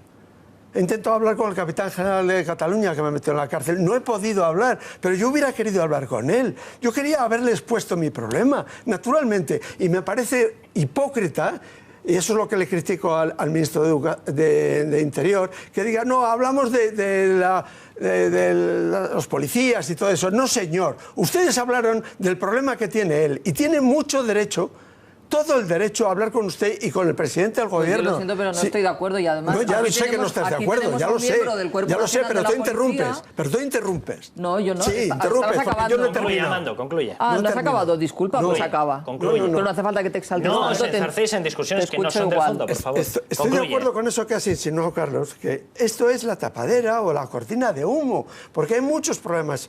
Lo de la mina de Aznalcóllar, que está todo el mundo Ahora mismo tapando. vamos a hablar de eso. Hombre, por Dios, está todo el mundo tapando eso. Alfredo. Y los imputados que están en Andalucía y que los de Ciudadanos se llaman Andana. Hombre, eso es lo gordo. Y otras muchas cosas que hemos dicho. Pero, Amando, a ver, yo creo que aquí. yo siempre he defendido que la policía tenemos que ser como la mujer del César, serlo y parecerlo. El ministro, yo creo que más, si cabe, es el jefe de todos los cuerpos de seguridad. Ya. Y como habéis puesto en el vídeo, él alega de que él ha dicho de que tiene miedo porque se le quita la escolta. Nada, eso es un pretexto. Da igual, pero al final mucha parte de la comparecencia del ministro ha sido contra nosotros, que si hacemos, si no hacemos, dejamos de hacer.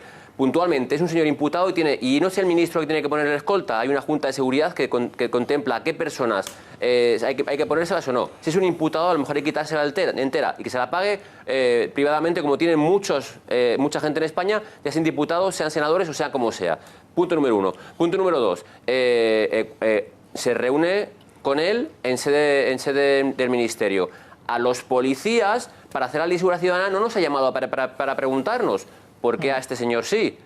Por tanto, digo que es cierto que todo el mundo tiene derecho a reunirse con quien corresponde. Tú has tenido en tu claro ejemplo, sin ser, evidentemente, tener la trascendencia, señor Rato, tal. Pero el jefe de los policías y guardias civiles, el ministro de Interior, que haga esto recibiendo a alguien imputado como tal, yo creo que no es la forma más adecuada. Bueno, nos tenemos que ir un momentín a publicidad. Voy a dar un consejo y volvemos con todo el tema porque siguen apareciendo casos en Andalucía. Esta vez no son imputados, pero cuidado, se ficha como alto cargo precisamente una persona que era uno de los principales asesores de la empresa que se quedó con el tema de las minas de Aznalcóllar. Vamos a hablar con un experto que ha estado siguiendo el tema y atención, porque claro, Ciudadanos sigue soportando ese gobierno. César Sinde, bienvenido. Buenas que has noches. estado siguiendo, que has estado investigando precisamente este asunto. Sí. Vamos a ver el vídeo que hemos preparado, porque yo no sé si la situación de Ciudadanos de seguir soportando pasados un mes y pico, 2 meses de la formación del gobierno o el tiempo que haya pasado, yo no sé si es sostenible con 5 imputados a la espalda. Hoy mismo conocíamos la noticia, otro alto cargo, también nombrado, uno de los investigados por el tema de la concesión de Aznalcóllar. Hoy mismo sabíamos que la propia juez que está investigando el tema de Aznalcóllar, cuidado que este ya cae en territorio puramente Susana Díaz, aquí ni Griñán, ni Chávez, ni historias, directamente ha requerido información de cuál ha sido la labor realizada por Susana Díaz, si ha parado o no ha parado la concesión realmente. Vamos a ver el vídeo que hemos preparado y a ver si esto sigue siendo soportable en la ancha espalda de Ciudadanos. La presidenta de Andalucía, Susana Díaz, ya tiene a 5 imputados en la Junta. Y menos mal que dijo que ella no llevaba imputados en sus listas. Pues ya tiene 5. El último, José Manuel Ortiz, imputado por recalificación de suelos y primo de la consejera de Agricultura de la Junta, María del Carmen Ortiz, que lo ha ratificado en el cargo de delegado provincial de Almería. ¿Y Ciudadanos qué ha hecho? Nada. Lo mismo que hizo cuando el PSOE colocó a dedo en la Diputación de Cádiz al hijo del número 2 de Susana Díaz. ¿Y qué hizo Ciudadanos entonces? Nada. Pero ahí no queda la cosa. En el tema de la adjudicación de la explotación de las minas de Aznalcóllar por parte del gobierno de Susana Díaz a una empresa que no cumplía ni un solo requisito exigido, la juez que instruye el caso se ha puesto firme y está preguntándole directamente a la mismísima presidenta de la Junta por esta adjudicación irregular. ¿Y qué hace Ciudadanos en este caso? Pues lo mismo, esperar y esperar y esperar a que, según dicen, estén imputados formalmente. Y mientras que los de Ciudadanos no hacen nada, en la Junta se han dado mucha prisa en nombrar como alto cargo a Manuel Carmona, que era uno de los 2 asesores que tenían en las minas de Aznalcóllar y que ahora, casualmente, es delegado de la Consejería de Empleo en Córdoba. Y Ciudadanos sigue sin hacer nada. A ver, César Sinde, la persona que veíamos, el principal asesor, ya tiene su alto cargo. Parece que se ha convertido en una moda. Bueno, pues este alto cargo, de hecho, la vinculación que tenía con el Partido Socialista, lo ha podido ver ahí la gente, era tal que en las últimas elecciones municipales era el candidato, el jefe de listas en un municipio. Pero es que ha tenido un montón de cargos previos. ¿Qué es lo que está pasando allí, César? Y sobre todo, ¿puedes seguir soportando, Ciudadanos, el estar exigiendo, como exige en Madrid, la presión de que no puede haber ni el más mínimo atisbo de nadie cercano a una investigación en torno al Ejecutivo madrileño, y mientras en Andalucía permitir 5 imputados, que uno de ellos sea como alto cargo el primo de la consejera, el hijo del número 2 de Susana Díaz ya tiene un cargo en la Diputación de Cádiz, el principal asesor investigado ya es alto cargo. ¿Puede permitirse esto? Pues yo creo, en mi opinión, que llueve sobre robado, porque si tan exigentes Ciudadanos con la corrupción, nunca debería haber apoyado un gobierno en la Junta de Andalucía, teniendo en cuenta solamente 2 datos muy fáciles de comprender, al margen de esto último que ha salido ahora de Aznalcóllar, que también tiene su tela. Ahora mismo, según datos de la intervención judicial, del Poder Judicial, hay entre altos cargos socialistas y funcionarios dependientes de esos altos cargos socialistas, hay más de 1.000 imputados por diferentes casos de corrupción. Más de 1.000 imputados. Pero no solamente eso, es que el dinero presuntamente trincado son 6.000 millones de euros de gasto de la Junta de Andalucía que no tiene firma de la Intervención General. Por tanto, no se sabe dónde ha ido ese dinero. Con esos 2 datos en la mano, si el señor Albert Rivera es tan justo o es tan anticorrupción, jamás debería haber apoyado un gobierno del Partido Socialista en Andalucía. César, aparte de esos históricos enchufes, sobre estos nuevos, lo digo porque, por ejemplo, en el caso de Aznalcóllar, que es en territorio ya puramente de gobierno de Susana Díaz, la juez, leo literalmente la noticia, duda de que Susana Díaz frenara la concesión de Aznalcóllar. Es decir, la investigación en estos momentos ya no va a un consejero, ya no va a un director del área de industria, ya no va... No, va a la cabeza. La pregunta que está trasladando es muy fuerte en la investigación judicial, porque pone en duda que la empresa que se presentó fuese realmente la que recibió el contrato. Y dice que cómo puede ser que la señora Susana Díaz no se diese cuenta de que la empresa no era la misma y que si realmente paró esto. Si no se dio cuenta, debería dimitir por incompetente. Y si se dio cuenta es porque estaba en el ajo. Todo presuntamente, que no quiero afrontar ninguna querella por este tipo de opiniones. Pero es que el tema de Aznalcóllar es un cúmulo de irregularidades una tras otra, tras otra. Y no lo digo yo, sino que lo dice la juez instructora del caso, la juez Patricia Fernández, del juzgado número 3 de instrucción de Sevilla, o lo dice el informe de la UDEF. De todas las cosas raras que hay en este caso, por sintetizar, porque hay muchísimas, como bien decías tú, Carlos, la empresa que se presentó para hacerse cargo de la concesión no es la misma que la que se presentó al concurso como internacional convocado por la Junta. Eso ya es una cosa muy rara.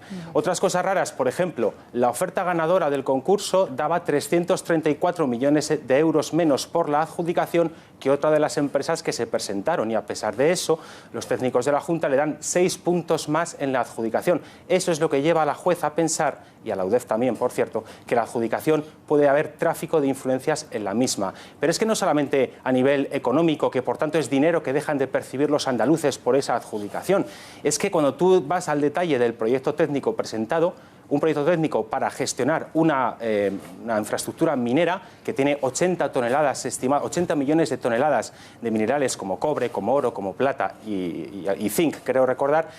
Bueno, pues es que ni siquiera era solvente técnicamente. Es que una empresa minera de estas características tiene que tener perfectamente acreditado, entre otras muchas cosas, cuánto caudal de agua va a necesitar. Bueno, pues la Confederación Hidrográfica del Guadalquivir estima que los cálculos del agua que van a necesitar son incorrectos.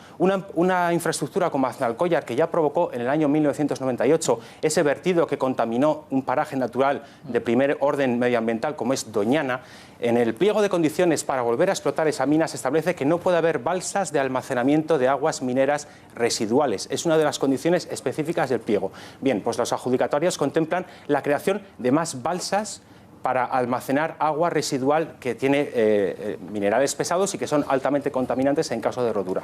Bueno, pues dejadme que veamos a Albert Rivera asegurando, antes de que empezase a ocurrir todo esto, antes de dar el respaldo precisamente a la Junta de Andalucía, en la Junta de Andalucía, al Partido Socialista, que dijera que él no iba a permitir la corrupción.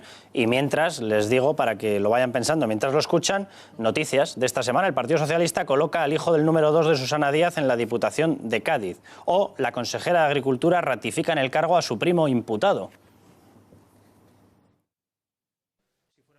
Por tanto, cero imputación por corrupción política, básicamente porque los estatutos de Ciudadanos lo prohíben. Ya no es noticia porque ya todo el mundo lo sabe. Pero claro, debo decir que hay muchas listas del PP con imputados por corrupción política y alcaldables imputados por corrupción política. No es noticia porque ya nadie espera nada de ellos. Y nosotros sí que estoy de acuerdo en que se nos ponga una lupa, porque como la gente espera mucho de nosotros, es bueno que se nos ponga una lupa. Habla de corrupción política, es decir, ya le pone un apellido, Manuel. Por si acaso. Vamos a ver, yo no acabo de entender la posición de Ciudadanos. Ciudadanos, una de sus banderas era precisamente la lucha contra la corrupción. Llegaban limpios, pero vamos, llegaban limpios no por nada, porque sean mejores que otros políticos, sino porque no habían tocado poder, que es la clave, es la clave. Por eso, cuando Podemos dice, no, es que esta panda de corruptos, bueno, en Podemos todavía no hay ningún corrupto, aunque se han descubierto en los últimos meses ciertas irregularidades por parte de algunos de sus miembros, pero no hay corruptos porque hasta ahora no habían tocado poder. En el momento en el que tocas poder es cuando te empiezas a ensuciar las manos. Y eso no es una cuestión de PSOE o PP o Ciudadanos o Podemos, es algo que es intrínseco al sistema. Y cuando digo que no entiendo a Ciudadanos, no lo entiendo por lo siguiente, porque si Ciudadanos, una de sus banderas era esa, debería actuar en consecuencia y, por lo tanto, exigir, porque tiene capacidad para ello, exigir destituciones entre los altos cargos imputados en la Junta de Andalucía. Porque, al fin y al cabo, el cargo de Susana Díaz depende directamente de Ciudadanos y tiene no solo la legitimidad, sino que tiene la sartén por el mango, es decir, que puede forzar ese tipo de destituciones si realmente lo desea. A mí esto de que ya estén matizando, como tú decías, Carlos, como apuntabas, lo de corrupción política, ya me da que pensar. Y no me gusta. ¿Por qué? Pues porque al final estamos viendo que están intentando trazar, pero no solo Ciudadanos, sino todos los partidos, una línea muy fina en la que a la mínima que pueden ver que es corrupción, pero que no es política, y entonces dicen, no, es que es imputado, pero no es por corrupción política. Bueno, una prevaricación administrativa seguramente también tiene que ver con la corrupción política, ¿no? Eso por un lado. Sobre todo para saber definir qué significa político, porque político en una administración acaba siendo todo. Pero es que empezaron diciendo no queremos imputados en las listas ni en los gobiernos que vamos a apoyar, y ahora ya están derivando en no queremos por imputación de corrupción política. Aparte, dejadme que dé datos de dos de las personas que sí están ya imputadas. De hecho, una de ellas es el primo de la consejera de Agricultura. Entre las irregularidades de las cuales se le acusan es del cambio de calificación de suelos en tabernas a instancias de una empresa. Vale, eso es político o no es político. Claro, yo calificar a esto de no corrupción política me llama la atención. Otra de las personas, por ejemplo, además de los primeros 4, que ya se sabía que estaban imputados y que no dijeron absolutamente nada en el caso de Ciudadanos, era directamente por la eliminación de los exámenes medioambientales para la ampliación de un muelle, en la cual, lógicamente, había intereses empresariales. No era por nada, no era por nada. Carlos, tampoco es corrupción política. Según eso, tendríamos que dejar fuera déjame que termine. El investigado que no está imputado, el investigado por Andalcollar, lo que se está investigando es precisamente si la empresa asesora estaba vaciando dinero de la beneficiaria del concurso. Eso no es corrupción política. Es que no llego a entender muy bien a qué le llamamos de así. Sí lo entiendes, es decir, es una forma de que cuando te salpica a ti puedas evadirte. Porque claro, es decir, ¿qué dejamos fuera? El cohecho, la prevaricación administrativa no es política, no hay presuntos delitos en la administración pública por parte de los servidores públicos más grave que un cohecho o que una prevaricación. ¿Y por qué están tan blandos en unos lugares y tan contundentes en otros? Pues no es decir, esta semana, Albert Rivera. Claro, esta semana hemos mantenido sendas discusiones con algún que otro líder de ese partido, de Ciudadanos, y le planteábamos que por qué no paran de decir en el caso de Andalucía y de estos 5 imputados, estamos pidiendo explicaciones, ¿qué más quieren? Estamos pidiendo explicaciones, ¿qué más quieren? Hombre, es que si están ya imputados, están imputados. Nadie está diciendo que sean culpables, pero están imputados. Eso es una realidad. Por tanto, es muy fácil decir, bueno, pues estos 5 señores que están imputados ya tienen que apartarse de ese cargo, porque es lo que están manteniendo ellos desde el principio. Dijeron que no iban a permitir imputados fueron ellos. Nadie les obligó a elegir los Claro, nombres. Es que ellos no prometieron pedir explicaciones. Prometieron que iban a limpiar y no iban a permitir que los imputados ocuparan cargos públicos. Pero si os fijáis, Andalcollar es el último ejemplo. Pero ¿cuál es el común denominador de todos los casos de corrupción?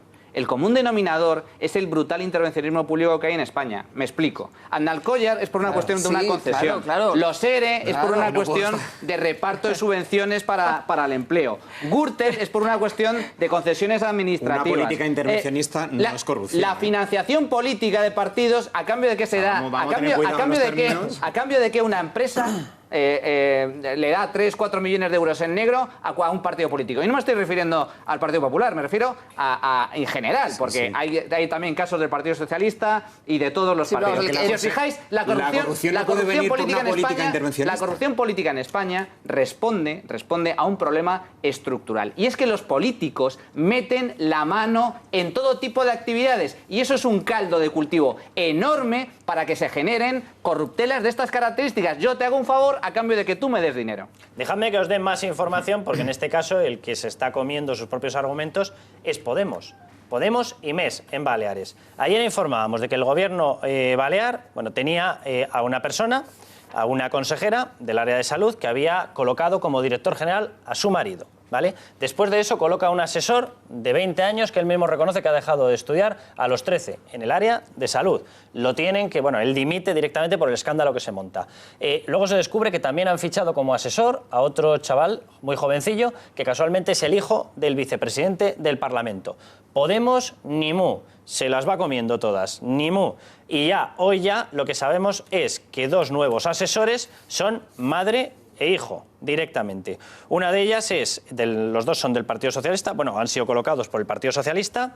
La primera de ellas, la madre, es una veterana empleada del partido que forma parte del grupo de asesores socialistas a sueldo del Parlamento. ¿Vale? Ella es una persona que está, de hecho, dentro del Parlamento Balear.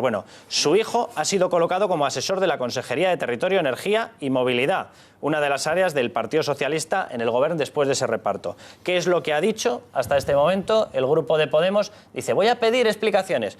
Y no ha pedido la dimisión. Exactamente igual que Ciudadanos. Os digo el sueldo. El sueldo del hijo, 46.200 euros anuales. El sueldo de la madre, 39.000 euros. No está mal lo que se van a llevar los 2 como asesores. Fomento de la familia, ¿no? Y Podemos, ni mu no, ha dicho, espera que voy a pedir explicaciones. Fin del mu.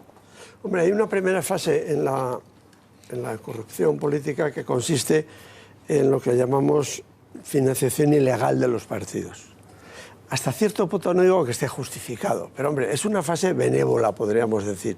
Pero ahora entramos en una que es mucho peor, que es la mala utilización del dinero del erario, pero para primos, sobrinos, cuñados, hijos, afines y familiares. Hombre, eso sí que es un retroceso ya que nos acerca a los países, con perdón, africanos o hispanoamericanos, en fin, con todos los respetos, pero... Y lo de la mina esta famosa también es curioso, porque es un caso que ha ocurrido en la historia en Guatemala o en esos países con los yanquis, ¿no?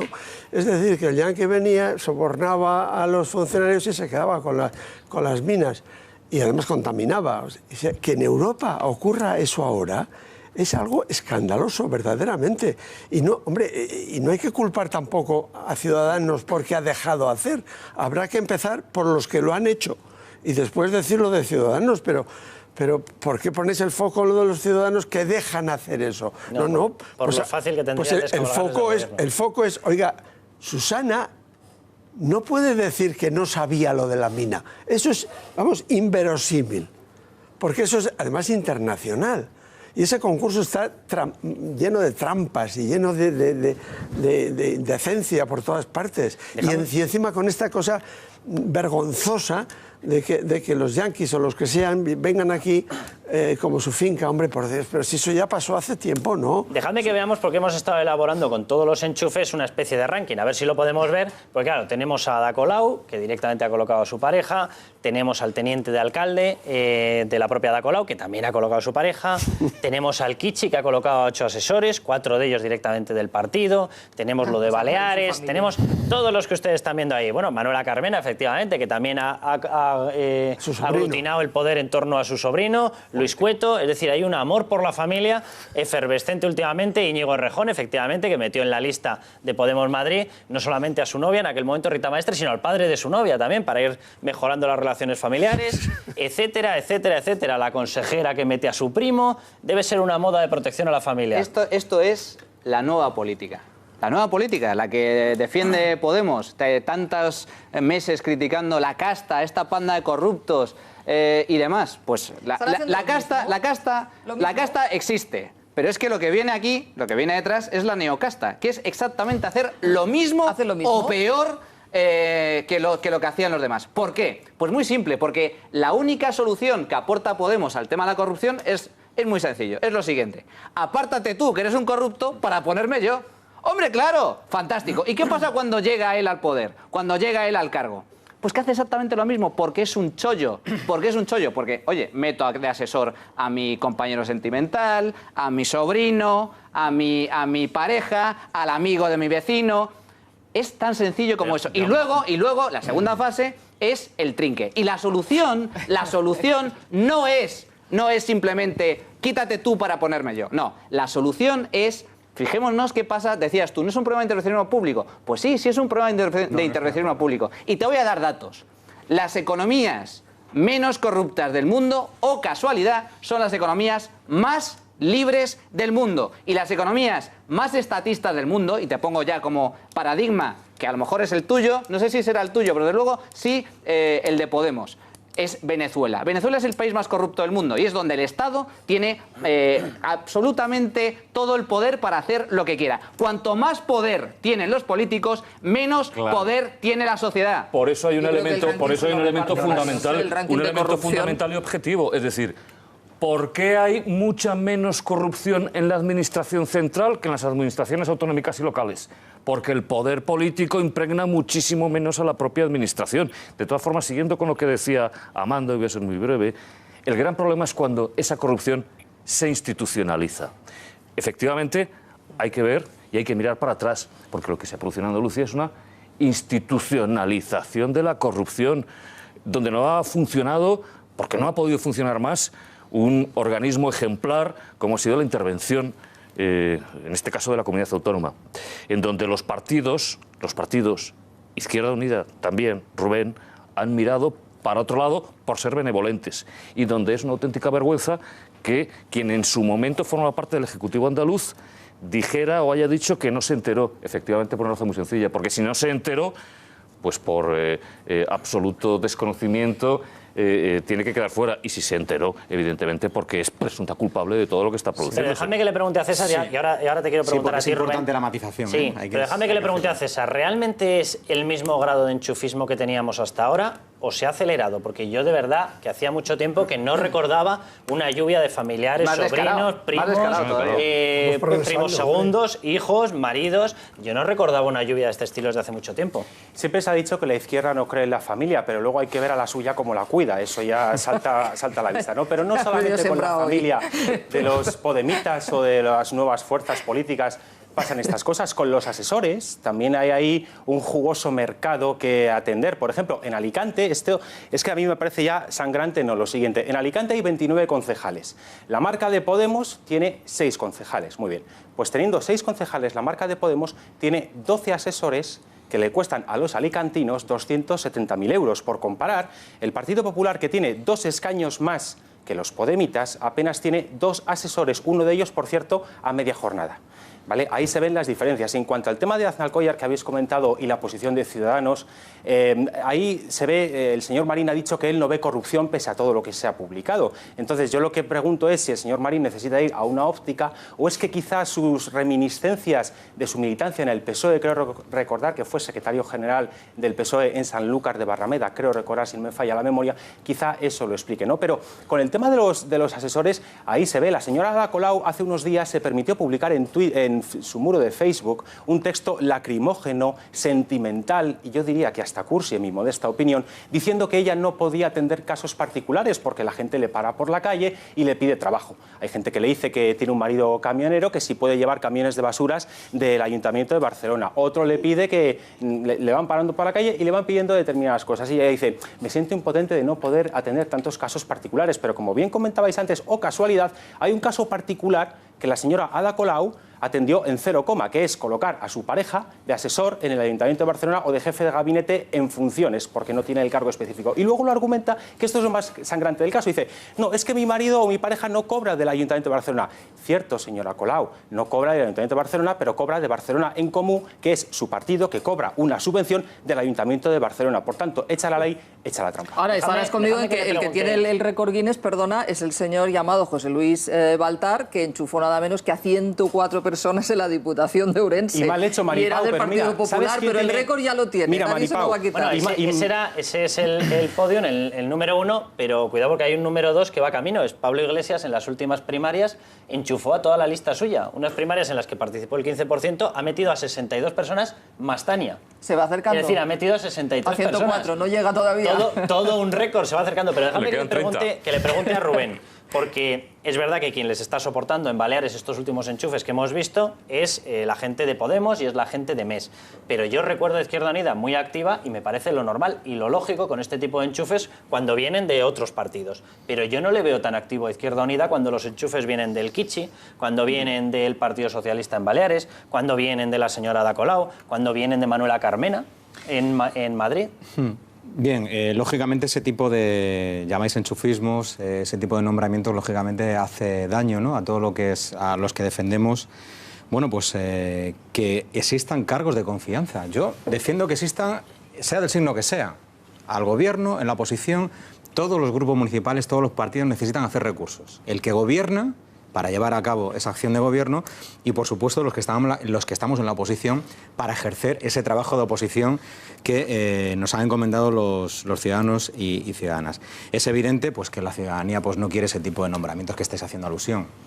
Poner a tu pareja como asesor o alguien muy vinculado para no sé qué dirección general. La mítica jefa de prensa de Barcelona que se hizo aquella fotografía famosa. Pero en todo caso, era amiga de Ada Colau en la fundación donde trabajaban. Eso es una cosa. Y otra cosa bien distinta es intentar vincular este tipo de nombramientos a hablar claramente de corrupción. Yo me gustaría no pasar por alto... Nepotismo, ¿vale? No, pero no, eso es un tema importante el que ha planteado porque provoca el debate que a mí me encanta, ¿no? Este tipo de debates cuando habla de que más intervencionismo es igual o trae una consecuencia directa a corrupción. Yo estoy convencido que cuando hablaba más intervencionismo estaba hablando de más público. Y yo le podría rebatir, Más público, claro, el intervencionismo privado no... Claro, entonces yo te podría decir... Pues claro que público, claro, pero yo te podría decir que más política neoliberal, pues también trae... Sin neo, o liberal, venga, vamos a dejarlo en liberal, como lo quieras. Ese tipo de política también trae irregularidades administrativas. Yo te hablo, por ejemplo, yo he sido diputado en la pasada legislatura en la Asamblea de Madrid y hemos visto cómo un partido, con toda su mayoría absoluta, se atrevía con todo y privatizaba lo que llamamos nosotros que son derechos de la ciudadanía. Por ejemplo, con la sanidad, con la educación. Falso. Y cómo metía, y perdóname porque te lo puedo demostrar, cómo metía en un lío jurídico a la propia administración a la hora de privatizar todo lo que es la asistencia sanitaria. Eso se llama, por lo tanto, el Tribunal Constitucional avaló el proceso ha habido, de privatización y te puedo de demostrar, y existen innumerables informes de cámaras de cuenta de organismos públicos diciendo que este tipo de gestión no puede ser. No estoy hablando de corrupción. De las tertulias para eludir los debates. Hablamos de enchufes y del papel de denunciarlo y acabamos hablando de la falsa privatización de la salud de Madrid. Es que quiero entrar en el tema de la corrupción. Manuel, pero que quieras tú o quiera él, pero a Carlos no os voy a explicar exactamente dónde está. No hablo de corrupción, pero sí hay irregularidades. Lo que os quiero decir es que lo que es noticia en estos momentos es que esto se está llenando de enchufes y hay un montón de partidos que no dicen ni mu. Y el otro tema lo debatiremos en cuanto sea noticia. No os preocupéis. Dejadme que le dé las gracias a César Sinde, además por la detalladísima exposición que nos ha hecho, y dejadme que le voy a dar la bienvenida a Iván Redondo. Él acaba de salir de un cargo político, conoce perfectamente el mundo político y yo le quiero preguntar, de hecho, un análisis sobre qué está pasando con estas comunidades autónomas. Vamos a ver un vídeo que hemos preparado. Comunidades autónomas que se suman ya prácticamente superando la decena, muchas veces incluso 12, por ejemplo, para bloquear la ley de educación. Las comanda el Partido Socialista o Podemos, no sé cuál de los dos, para bloquear el control del gasto que sale de los bolsillos de los ciudadanos. Las comanda, no sé si el Partido Socialista o Podemos. Bloquear normativas o incluso la representación de España a través de banderas, a través de símbolos, de retratos del rey. No sé quién lo comanda más, si el Partido Socialista o lo comanda más Podemos. Vamos a ver el vídeo que hemos preparado. ¿Hasta cuándo va a aguantar el Gobierno central las insumisiones de muchos gobiernos autonómicos? Los últimos 4 años han sido un rosario de incumplimientos y despropósitos en educación y control de déficit por parte de muchas comunidades autónomas. En el tema de educación ya son 12 las autonomías que se acaban de declarar en rebeldía. La última, Castilla y León. Y todas ellas, a un mes de empezar el curso, han desvelado ya sus planes para no aplicar la ley Wert en la ESO y en el bachillerato. Aragón, por ejemplo, quita emprendimiento, reduce religión y pone ciudadanía. En cuanto a los presupuestos para 2016, una decena de regiones que han cambiado de gobierno tras las elecciones del 24 de mayo han protestado por las cuentas de Montoro para el próximo año. 7 de ellas están gobernadas por el PSOE. Algunos de estos gobernantes autonómicos han tachado los presupuestos del próximo año como venganza, maltrato o incluso castigo a las comunidades que no gobierna el Partido Popular. Pero esta insumisión fiscal no es nueva, lleva gestándose varios años. En 2013, 650 ayuntamientos catalanes estaban preparados para practicar la insumisión fiscal al Estado, pero solo 80 lo consiguieron y el Tribunal Superior de Justicia los amparó. Podían dejar de ingresar a la Hacienda española la recaudación de sus impuestos y hacerlo en la Agencia Tributaria Catalana.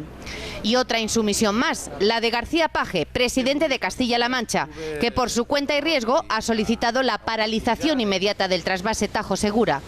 Al gobierno se le van acumulando las desobediencias autonómicas y municipales y el reloj hace mucho que comenzó su cuenta atrás. Y la pregunta es, ¿habrá tiempo de reacción?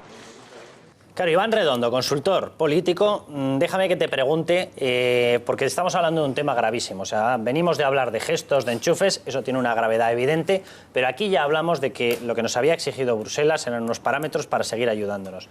Gracias a eso hemos conseguido darle la vuelta al dinero que nos ha llegado allí, a préstamos, etcétera, a facilidades de financiación, darle la vuelta a la situación de crisis en la que estábamos. A eso y a un pago de impuestos tremendo y al esfuerzo de un montón de gente.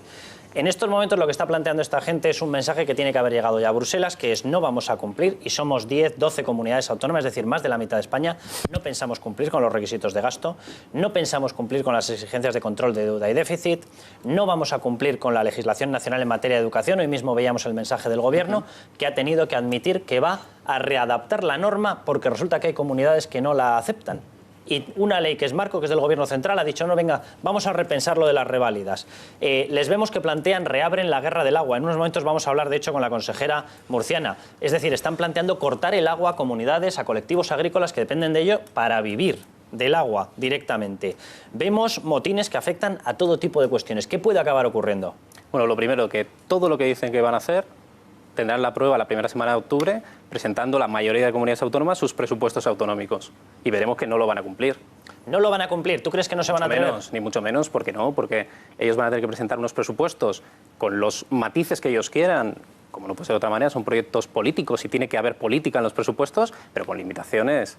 Y las tendrán que explicar antes de las generales. Pero Iván, el último ejercicio que hemos... Bueno, el último ejercicio, la última actuación hasta ahora todo es política ficción. No, pero me refiero a que hasta ahora, en los 3 años que llevamos de legislatura, los presupuestos que se habían planteado han sido incumplidos masivamente por parte de las comunidades autónomas, sobre todo de algunas de las que en estos momentos están en este bloque.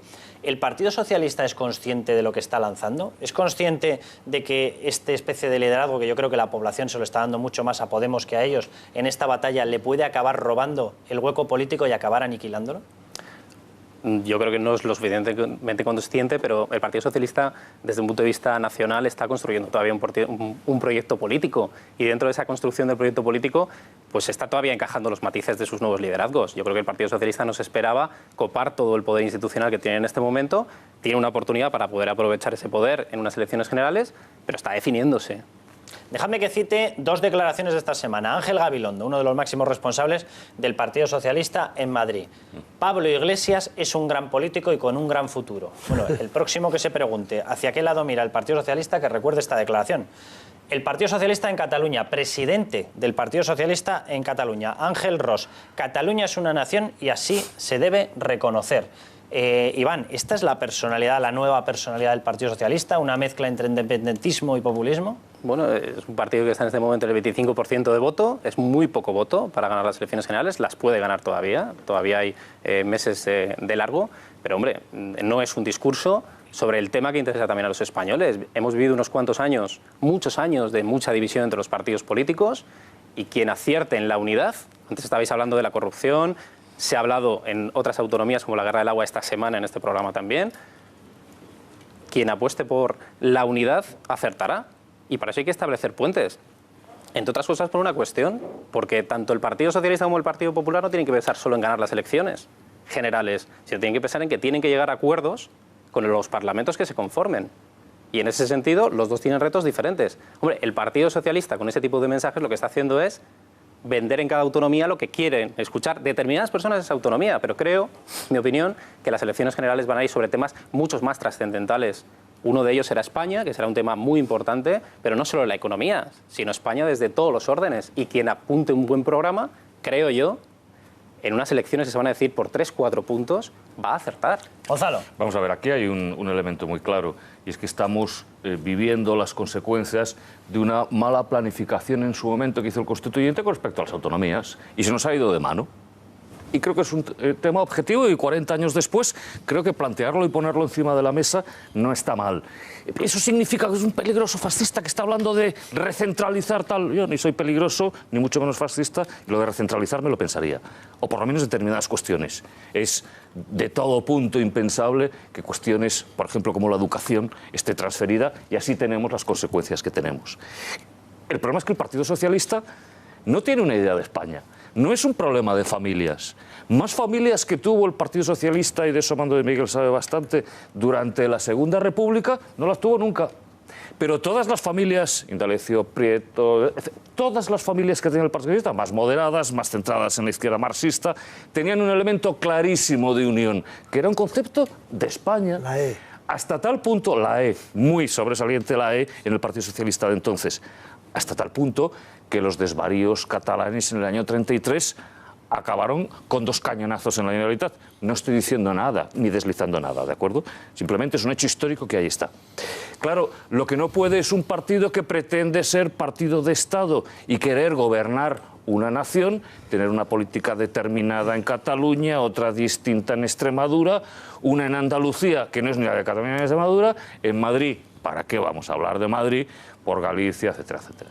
¿Qué es lo que significa? Que si a eso le sumas que precisamente con ese concepto de España, la situación de las autonomías, las últimas encuestas, y ahí está el Centro de Investigaciones Sociológicas, indican que la sociedad cada vez está más harta de los excesos de las comunidades autónomas, que es lo que conlleva, primero, que la izquierda, como es Podemos, y lo que debería ser Izquierda Unida, pues le va a dar el abrazo del oso, y que tú dices que el 25% del Partido Socialista es poco voto, tal y como está, a mí me parece muchísimo. Amando y Maripau. A ver, un pequeño, en la línea de lo que dice Gonzalo. Es que, claro, aquel Partido Socialista de la República, con Indalecio Prieto de ministro de Obras Públicas, se le ocurrió nada menos que la idea del trasvase Tajo Segura. Luego se la apropió Franco y todo el mundo cree que es una idea de Franco. No, no, no. Yo tengo los tomos de Lorenzo Pardo, que son 4 tomos hermosos con mapas en color de los años 30, en donde están todos los pantanos y todos los, en fin, los acueductos y todo lo que había que hacer. Es decir, que ahora el presidente de Castilla-La Mancha diga que va a cerrar el grifo, para empezar, es una traición al espíritu de su partido. Eso no se puede hacer, porque tenían la E de España. Serían socialistas, y obreros, pero de España. Y tenían esa idea de la interrelación de cuencas, porque hablaban no solamente de Tajo Segura, sino Ebro, Tajo y todas las cuencas. Y con Portugal, naturalmente. Maripau. Como son 2 temas, intentaré ser breve en los 2.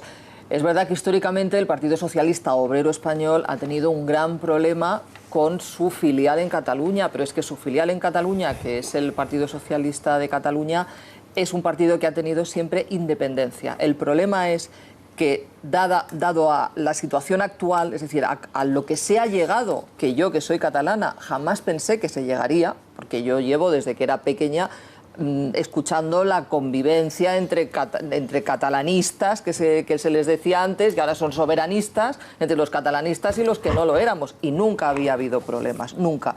Pero ahora sí, y ahora es un problema, y hay que afrontarlo como tal, es un problema. Y claro, en este problema, la autonomía que tiene históricamente el PSC es una carga también para el Partido Socialista sí, el PSC ya no es nada de España. En Cataluña. Claro, pero es un partido importante dentro del Partido Socialista y ahora el problema que tienen es que tú no puedes defender el concepto de soberanía nacional española cuando en Cataluña tienes una facción que cada vez se está separando más del espíritu del partido matriz, porque ya están completamente, en este tema están completamente separados. Déjame y es un problema también, perdona, igual que digo que Rajoy tiene que mirar de frente y afrontarlo y no esperar a que ya vendrá el Constitucional o ya vendrá la Fiscalía, Sánchez también tiene que afrontar este problema muy abiertamente, porque es un problema que tiene. Déjame que se lo pregunte, de hecho, a Adela Martínez Cachá, consejera de Agua, Agricultura y Medio Ambiente en Murcia. Adela, muy buenas noches. Hola, buenas noches. Adela, déjame que te traslade esta pregunta porque, de hecho, si hay una cuestión que empieza a llamar la atención ya, más allá de todo el tipo de declaraciones que está surgiendo en el Partido Socialista, Emiliano García Paje, resulta que desde una comunidad autónoma, también respaldado por Podemos, decide cortarle el agua. ¿A quién? Bueno, a todos los que la reciben, que casualmente, bueno, o mayoritariamente son en Valencia y en Murcia. En Murcia es verdad que gobierna el PP, pero es que se lo está cortando el agua en Valencia, por ejemplo, a otra comunidad donde también está el Partido Socialista con Podemos, donde está Chimo Puig.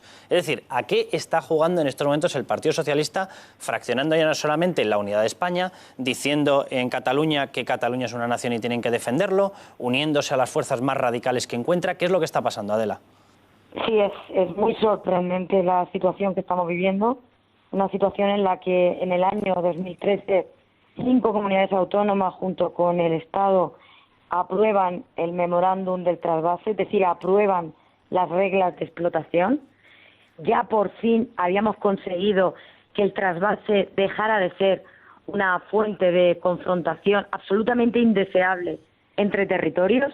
Ya teníamos las reglas y ahora, de la noche a la mañana, el señor García Paje aparece con este interés por acabar con algo que tiene una seguridad jurídica clara y que está perfectamente establecido cuáles son las condiciones para que se produzca ese trasvase. Nosotros estamos, desde luego, sorprendidos, pero también tranquilos porque se está aplicando una normativa vigente y entendemos que así debe seguir siendo. Adela, ¿exactamente qué es lo que puede perseguir el Partido Socialista? Porque, desde luego, captar voto en el ámbito rural, sobreentiendo que no, a menos que sea de una forma muy local, pero, desde luego, fastidiando en el resto de comunidades a las propias posibilidades de captar ese mismo voto rural por sus propios compañeros del Partido Socialista. ¿Está intentando hacer guiños? ¿Está intentando demostrar que es más radical que Podemos, que es más independentista que los partidos independentistas? ¿Qué es lo que persigue? Sí, está reabriendo, en el caso del agua, está reabriendo una guerra donde se había llegado a un pacto. Ese era el pacto al que todos habíamos llegado y ahora el interés por abrir una guerra con este tema tan sensible en el ámbito rural y en el que nos jugamos tanto la Comunidad Valenciana o nos jugamos tanto la región de Murcia y también el Levante almeriense, no terminamos de entender hacia dónde nos quieren llevar. Porque además es que existe una ley que ampara las condiciones del trasvase Tajo Segura. Y desde luego nosotros no vamos a permitir que esa ley se salte a la torera por una cuestión partidista y totalmente fuera de lugar. Adela, pues muchísimas gracias por esta explicación. Un abrazo muy fuerte. Gracias. Iván, esta situación en la cual se empieza a dar esa especie de matrimonio más obvio entre el Partido Socialista y Podemos, lo digo por las últimas declaraciones, no solamente de Ángel Gabilondo, también hacía declaraciones Óscar López diciendo que ellos sí observaban la posibilidad de un pacto con Podemos a escala nacional, el gobierno de la Moncloa. ¿Le pueden dar una capacidad de reactivación al Partido Popular? ¿El Partido Popular puede recuperar voto precisamente por la sensación de que el Partido Socialista se está echado en brazos de Podemos? Yo creo que le puede dar una parte de recuperación, pero creo que, de verdad lo creo que es mínima, mínima.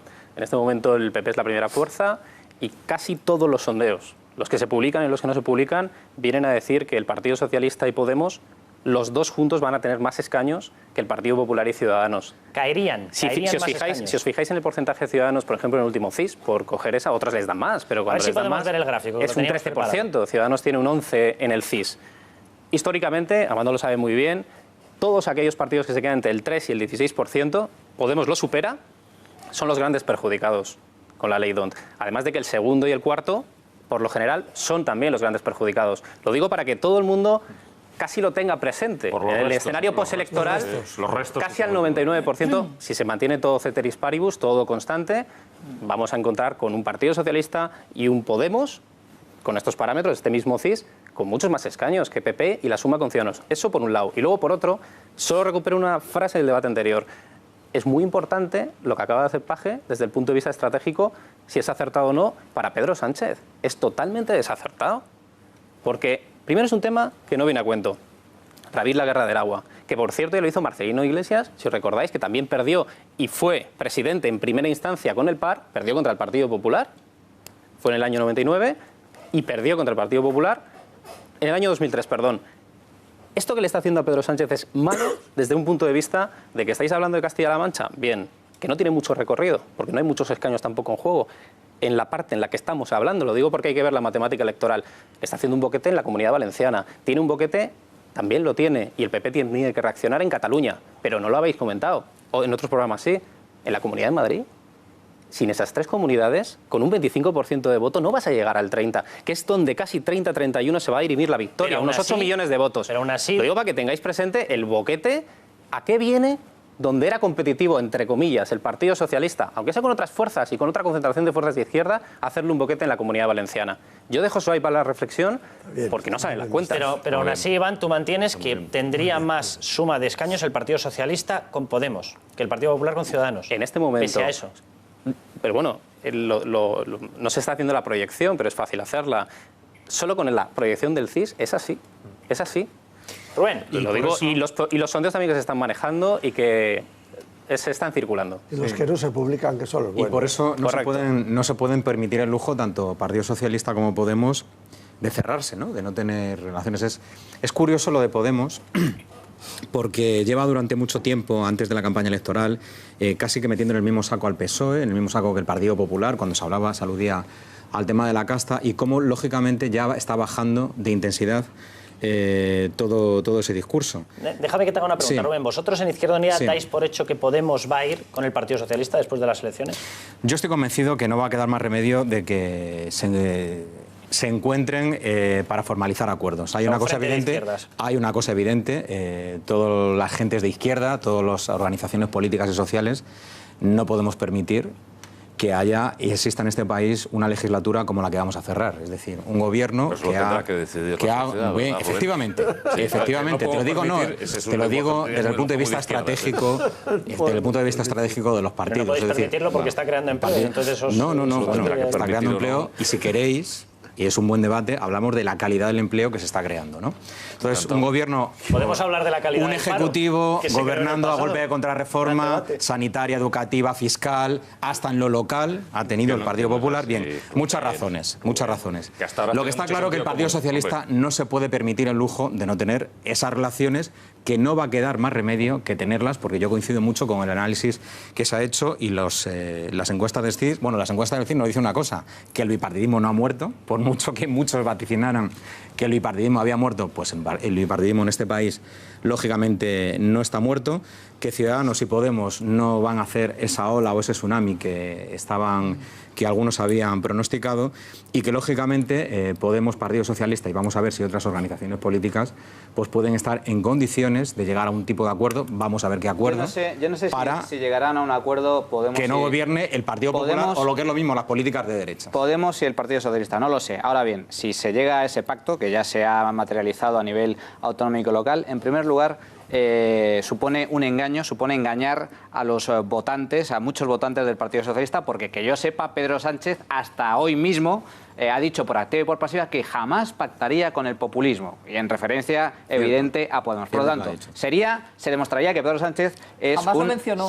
se demostraría que es un mentiroso. En segundo lugar, sería un suicidio. ¿Y por qué sería un suicidio para el Partido Socialista? Por dos razones fundamentales. En primer lugar, porque tú puedes pactar con tu enemigo político, puedes pactar con tu adversario, pero jamás puedes pactar con un partido político cuyo único objetivo es hacerte desaparecer, que es la finalidad, el objetivo de Podemos. Podemos quiere sustituir al Partido Socialista. Os ha comido a vosotros, a Izquierda Unida, y ahora va por el Partido Socialista. Y en tercer lugar, por último, porque si gobierna, hay un gobierno de PSOE y Podemos, la economía se va a ir al traste. Y el que le va a pasar la factura, el que le va a costar votos, va a ser al Partido Socialista y no a Podemos, que va a estar en un segundo plan. Bueno, pues déjenme que les dé el resultado de la pregunta que estamos lanzando. Muy sencillita. ¿Quién quieren que gane las próximas elecciones con todo lo que hemos contado? Bueno, pues dicen ustedes el 68,6% el Partido Popular, el 31% el Partido Socialista. Hasta aquí hemos llegado. El lunes seguiremos con todos ustedes, con todo el debate, con nuevos invitados, ya saben. Hasta entonces, a levantar España.